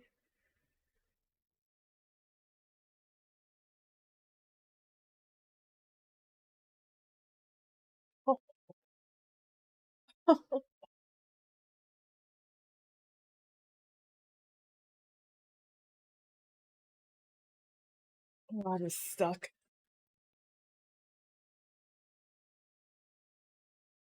Oh my god. Oh, you guys couldn't hear that, but it felt really good. You know when you're taking a shower and you get really warm, or like you take a hot shower and you spend a little too much time in it, and like you get real faint. Um, the other day when I was sick and I went to go take a shower, that's how I felt coming out of it. Um, I went to when I went to like sit down, I immediately just had to like put my hands over my head to get the blood flowing again. So I didn't think I was gonna pass out, but like so I could feel better faster.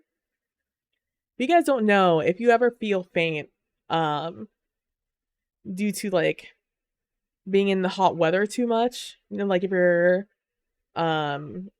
been outside in the sun a lot and you're starting to feel faint, or if like you're taking a shower for too long in hot water and you start feeling faint, once you get to like a sitting position, I mean you could do it when you're standing too, but I'm afraid you'll fall. Um, so I would suggest sitting down somewhere, put your hands honestly just put your arms over your past your head up. That's good enough. But if you're like me, you're just gonna want to put them on top of your head. Just cross them over your head and you'll feel better. And when I put them on my head, it just reminded me of like how quickly I felt better. I went from feeling like awful, and like I was about to pass out to feeling so much better in like 30 seconds. It was so good. When I was in marching band, I live in Houston, Texas. And I did marching band in Houston, Texas. And the months you're doing marching band are July, August, September, October, November. Those are the 5 of us are doing it. Depending on how good your school's football team is, you might not be doing November that much, and you might not do December. However, if your football team is good, like mine was, you do all 5 months, possibly 6. And I, um, and so July, August, September are pretty much the hottest months of the year here in Houston, in Texas. It's also very humid. And so our practice times when we weren't in school, school started end of August, beginning of September. Honestly, it was earlier. That's when they're starting school now. I think I started school like halfway through August when I was in school. But who knows, honestly. But we would do marching band between the hours of 7 a.m., I think, to 11 outside, I think, were the hours we did. Maybe it was 8. It was 7 or 8 in the morning to 11 a.m. So we could skip the hot sun. That was our outside time. Outside would be 7 to 11. We'll just pretend those are the hours. And then inside would be 12 to 3, I believe. Maybe 12 to 2. It was 12 to 2, 12 to 3. It was a whole day. We'd spend the entire day before school started just doing marching band. We'd be outside the first half of the day and then inside the second half of the day. Outside, we'd be learning our sets, which are where to stand and how to move from point A to point B. And you just do that a million times. It's based off of counts. So like each set is what you call them because it's a set of movements. It would be anywhere between like 4 beats. So like 1, 2, 3, 4. You would be in a new spot, and then 1, 2, 3, 4, 5, 6, 7, 8. You'd reach your second spot, and then 1, 2, 3, 4, 5, 6, 7, 8. Next spot. Sometimes it'd be 1, 2, 3, 4, 5, 6, 7, 8, 9, 10, 11, 12, 13, 14, 15, 16, and you'd reach your next set. It just sincerely depended on how it's gonna be. Most of the time it was 8 count sets, and each 1, 2, 3, 4, 5, 6, 7, 8 is you doing a step. And so the way you're taught to do sets is while you're standing there inside when you're doing the music, so you can learn how the music associates with your movements outside. You um 2, 3, 4, 5, 1, 2, 3, 4, 5, 6, 7, 8, and 1, 2. It's your left foot. You would begin every set by moving your foot and hitting your heel on the ground, and then moving back, and then you would simulate moving by moving between the tip of your foot to your that's me to your the back of your foot.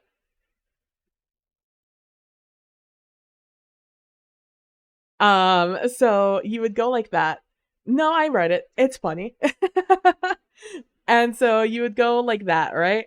Like, it'd be like, 1, 2, 3, 4, 5, 6, 7, 8, and 1, 2, 3, 4, 5, 6, 7, 8, and 1, 2, 3, 4, 5, 6, 7, 8. So every time you stepped out, it would be a new set. And that's how you'd get the muscle memory going. Um, So that's what we'd be learning outside. We'd have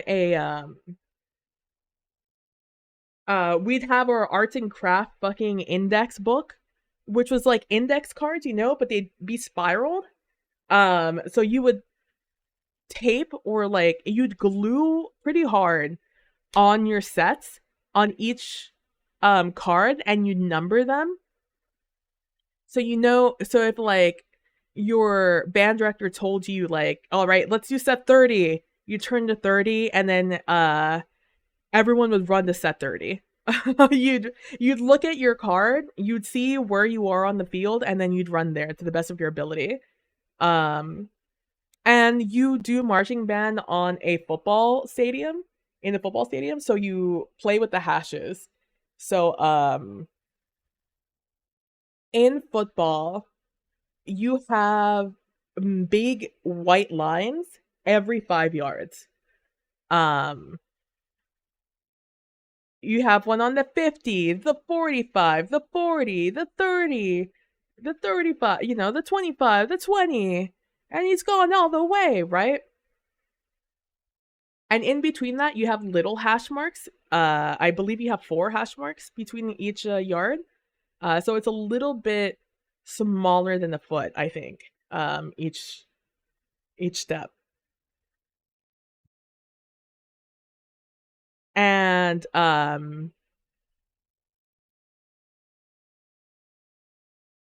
was our other indicator? I think there's other hash marks on the football field, but I'm not 100% sure. Um,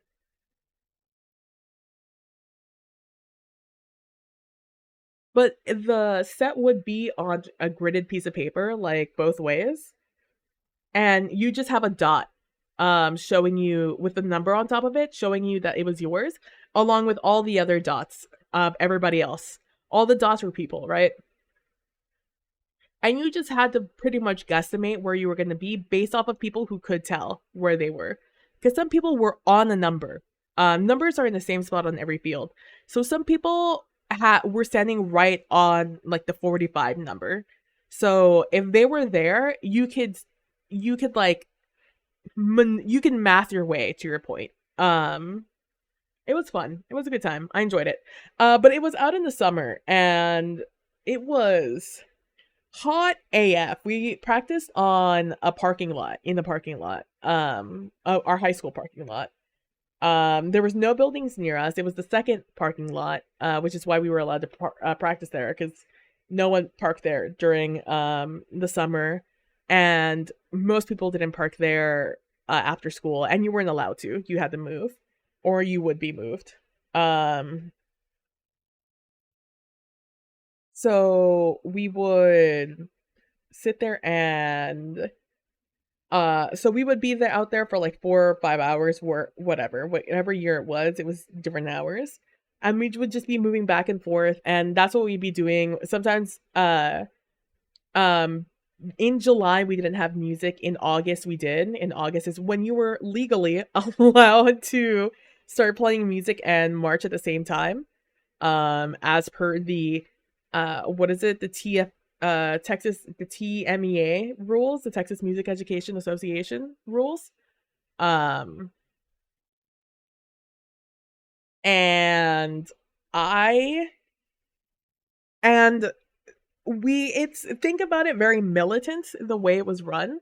We had our band director who was on top of a very large tower, like very tall tower that took a long time to go up and down because it was many flights of stairs, maybe like 3 flights of stairs up, maybe more, so he could get a good view of us looking down. Because again, you are yeah, it's pretty tall. I wonder if I could look it up to see how big it is. Band director tower marching band.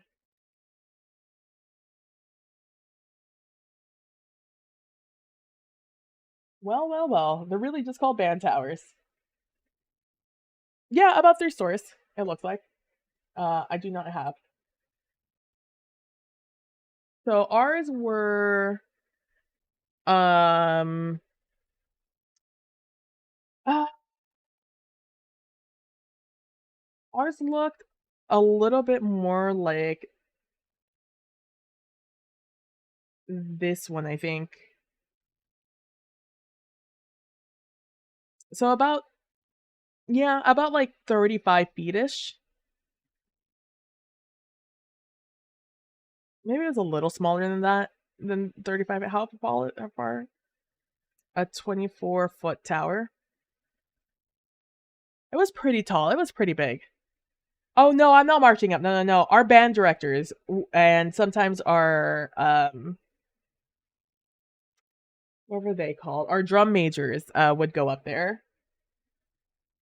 Um but yeah, it's like 20 something feet tall is what it would be.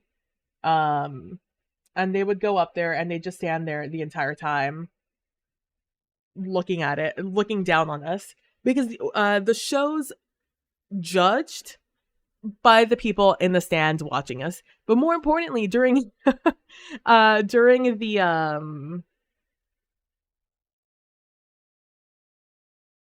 during competition season, you were up in like the booth, like I'm assuming where they announce it and where the coaches are standing up in the booth. So they're looking all the way down at you from the very top of a stadium. So our band directors had to do the best they could with that like 20-foot thing, but truly you're like probably like I don't know, like 30, 40, 50 feet, maybe even more up above us during actual competitions. Must have been a decent school. I was expecting a hunting blind. It was nice. We had a really shitty one before, and then they got a better one. It's even better now. It has a roof over it. The original ones did not have a roof on it, but the first one looked like a death trap. My freshman year. After that, I think they got a good one, a sturdier looking one. Um, the first one, it was still sturdy. It's a full metal build, but it was very rusty. It was a very rusted one. The second one was not. It was new. So, but like I know it's sturdy because they have to jam it into the concrete, you know? So, um but yeah, so that's how marching band practice works is your director's up top. And we would get one day in the afternoon. I think it was Thursdays 5 to 8 p.m. Um, the woodwinds would go outside into the football stadium and practice. And then 6 to 9 p.m., the brass players would go in and practice. So we had 2 hours together that the whole band would practice.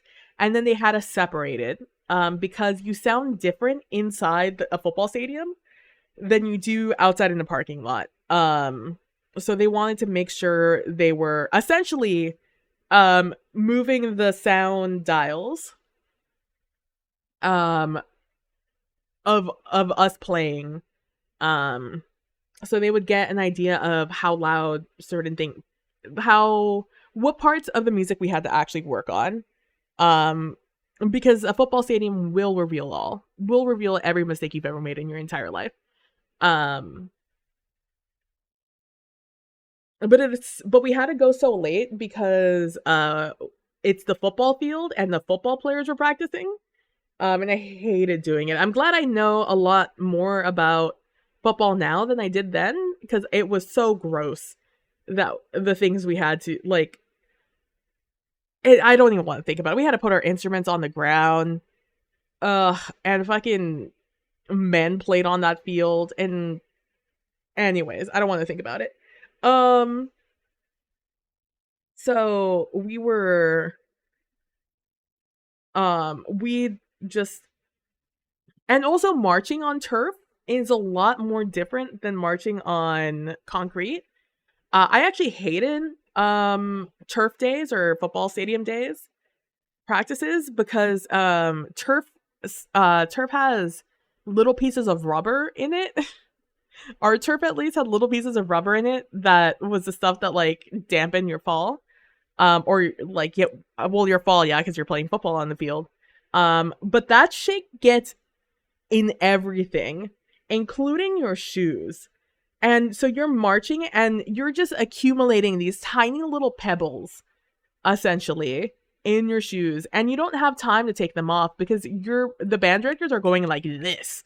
Because we only get so much time inside of a stadium, right? We only have those like 2 hours together and 3 hours separate. Or 1 hour separate from each other. So they're frantic about us practicing everything and getting used to practicing on turf and learning how the differences between this and that and blah blah blah blah blah whatever. Uh and you're just like uncomfortable We started getting fancier later on, and we started kneeling during certain parts of the music. And we're in Houston, we're wearing shorts and a t-shirt, right? And so whenever we kneel down, your entire knee and leg gets full of those shitty little pebbles because you're sweating up a storm, and those things just stick all in you. You touch the ground, they're on you. It's very obnoxious. I hated it. Um, After whenever we would perform like in competitions, I would remember we'd get like we'd march off the field, we'd get the adrenaline and the high and everything would like go down. And then we would oh god, yeah.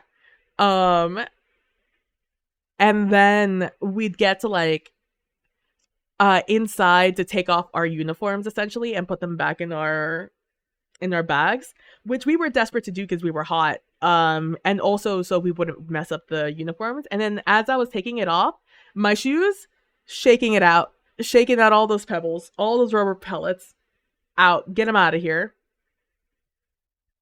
Ugh, it was a fuck. I hated it. It was a nightmare. Marching on turf. I much preferred the concrete because it's nice, it's smooth, nothing gets in it. The only thing that sucked is whenever you had to kneel. Kneeling on concrete hurts a lot more than it does on turf. Cause you're not kneeling at the beginning of a show, you're kneeling in the middle of the show. Shows are about 7 to 8 minutes long, if you want to imagine it, and the entire time you're moving. And marching is all activating your calf. If you're thinking about this being your leg, right? This being your thigh, this being your calf, all your movement is coming from doing this action. This is the heel of your foot, which is not even exaggerating. It's you want it to be about this high, and just moving very smoothly through your entire foot, and then doing it again. This is the exact movement you want your foot to do the entire time. That's all you're doing, and if you do that with your leg, the only thing you're activating almost the entire time is your calf. So calves and like your thigh, obviously, but your calves are the ones that hurt the most.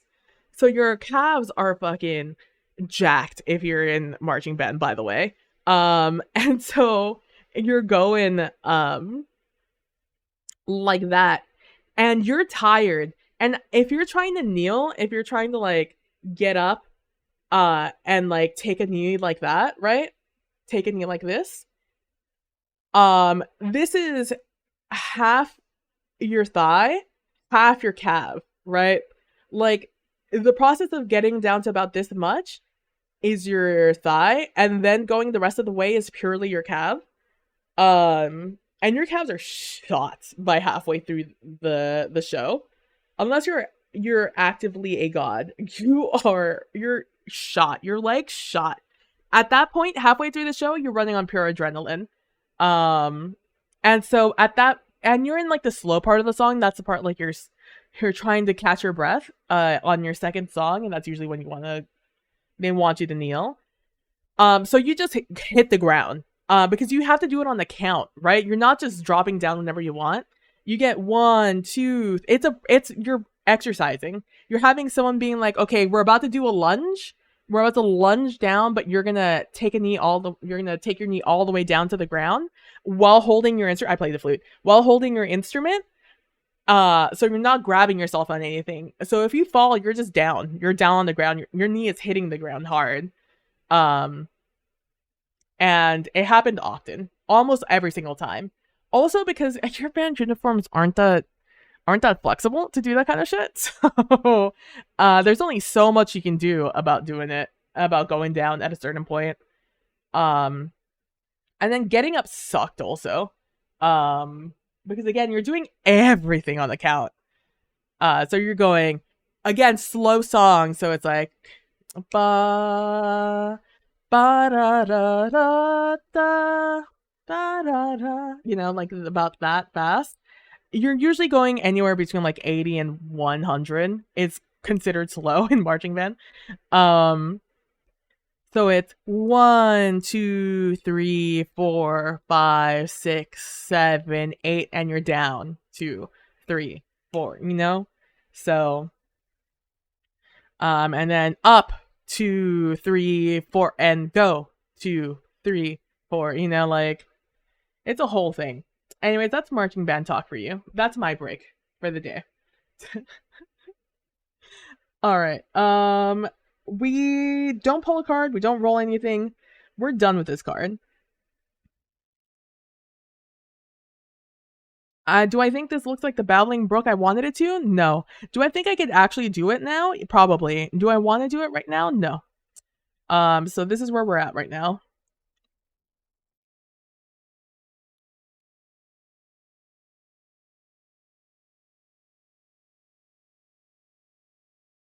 It was fun though. I really enjoyed marching band while I was there. Oh, I didn't check if this was 100% or not. For PNG. Yeah. Nope, sure wasn't. 100.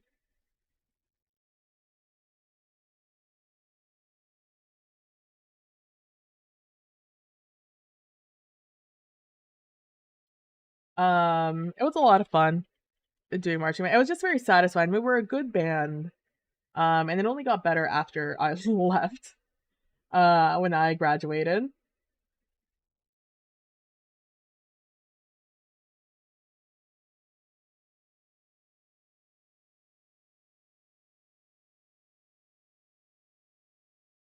Hold on, I've been streaming about 4 hours. I feel good about this. I'm gonna just set up for the next one. And then next time we'll actually do it. Let me duplicate that because I'm hungry.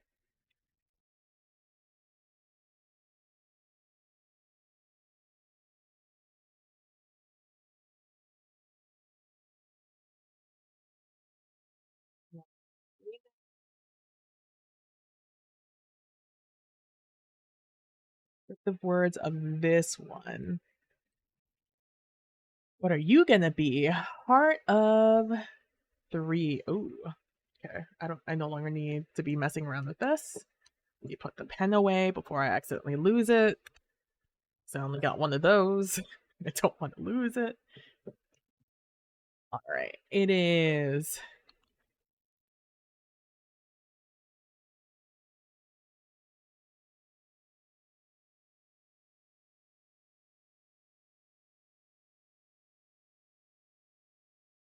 you drop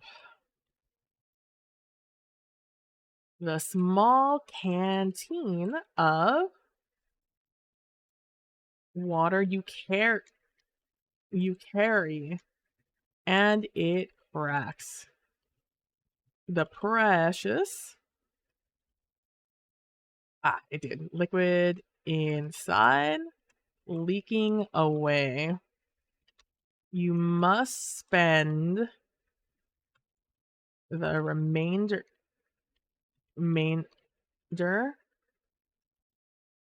of the day repairing it.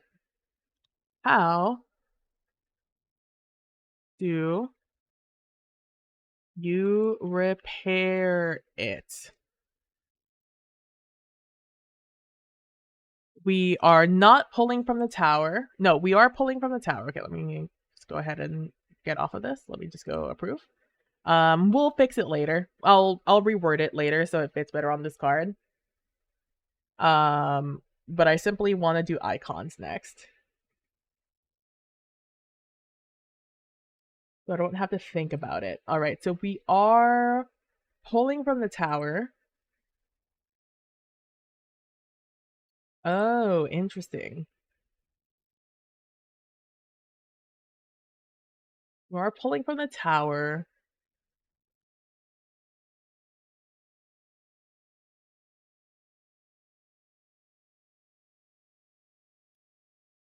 Do not roll to move to next tile.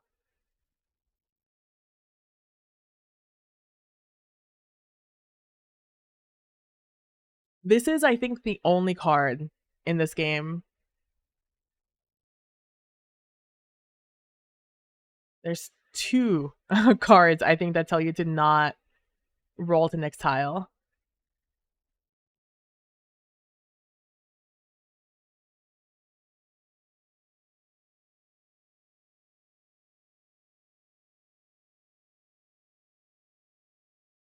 Yeah, there's 2 cards that have this, um, which is why it's on an icon. But something I'm gonna have to do later. I do not have a desire to do that right now. Right now I want to go eat. So let me save this as a file and let me talk to you guys. So thank you guys so much for hanging out with me. I really appreciate it.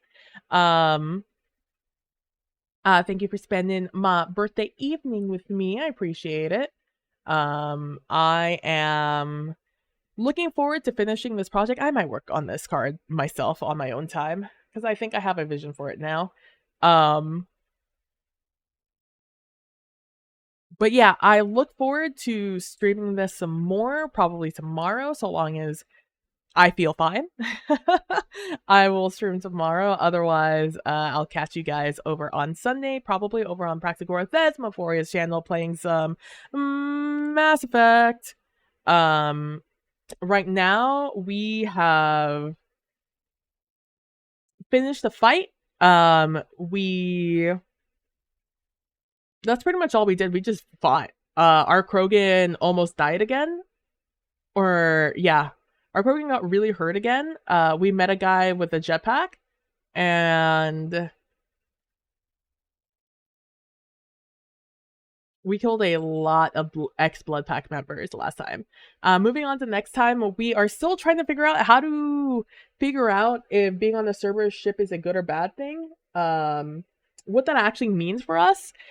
Finding out all our personal inquiries that we have about the world we exist in and our personal issues. And also, who is fucking with all of us outside? Like, we all have things that are happening to us outside the world, and I don't know what's up, so I'm a little nervous about it. But yeah, it's going to be a lot of fun. That's over 7 p.m. Central Standard Time over on Sundays at Praxagoras. That's Mephoриa's channel.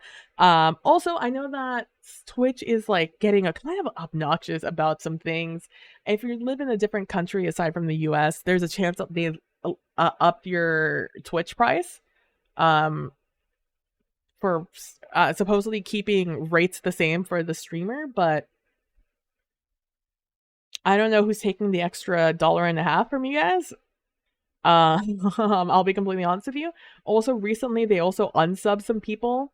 So make sure to check if you are still subbed to the people you want to be subbed to, because there was some issue with whoever they used for payments, and they just canceled a bunch of them. So if you care about your streaks and stuff like that, make sure to follow them. And let Twitch know that they fucked up. But yeah, so if you guys are just not interested in really playing the Twitch game, but would still like to support me, you could head over to my Ko-Fi, in which the split there is just between me and taxes. Ko-Fi takes a very small percentage, a minuscule percentage in comparison to Twitch's 50-50 when you're an affiliate. And honestly, I think it's more than 50-50, but like, let's just leave it at that. So if that's of any interest to you, make sure to stop by over the Ko-Fi. Also, if you're interested, that's also occasionally when you see if we have a goal, get that government competition. Yeah, exactly. That's also if we ever have a long stream goal item that we want to get, that's where you could find the place to keep track of like how that's progressing if you're interested in that, and to support if you're also interested in that. Right now I don't think we have anything, but oh, we did have something, but that problem is hopefully going to get solved soon. So the next thing is going to be, I don't know what the next, I need to think about it. There are things I need to upgrade with the system, and it's just a matter of finding out what's something I think is worthy to put on the Ko-Fi, because I don't just want to put anything on the Ko-Fi. I want to make sure It's something useful. I don't know, maybe we'll do like a stream deck or something. As I need more and more buttons in the future to do fun things for stream, but I don't know. I'll think about it. I'll think about what might be cool. And thinking about talking about cool things for stream. I couldn't do a lot of fun things without you guys for stream.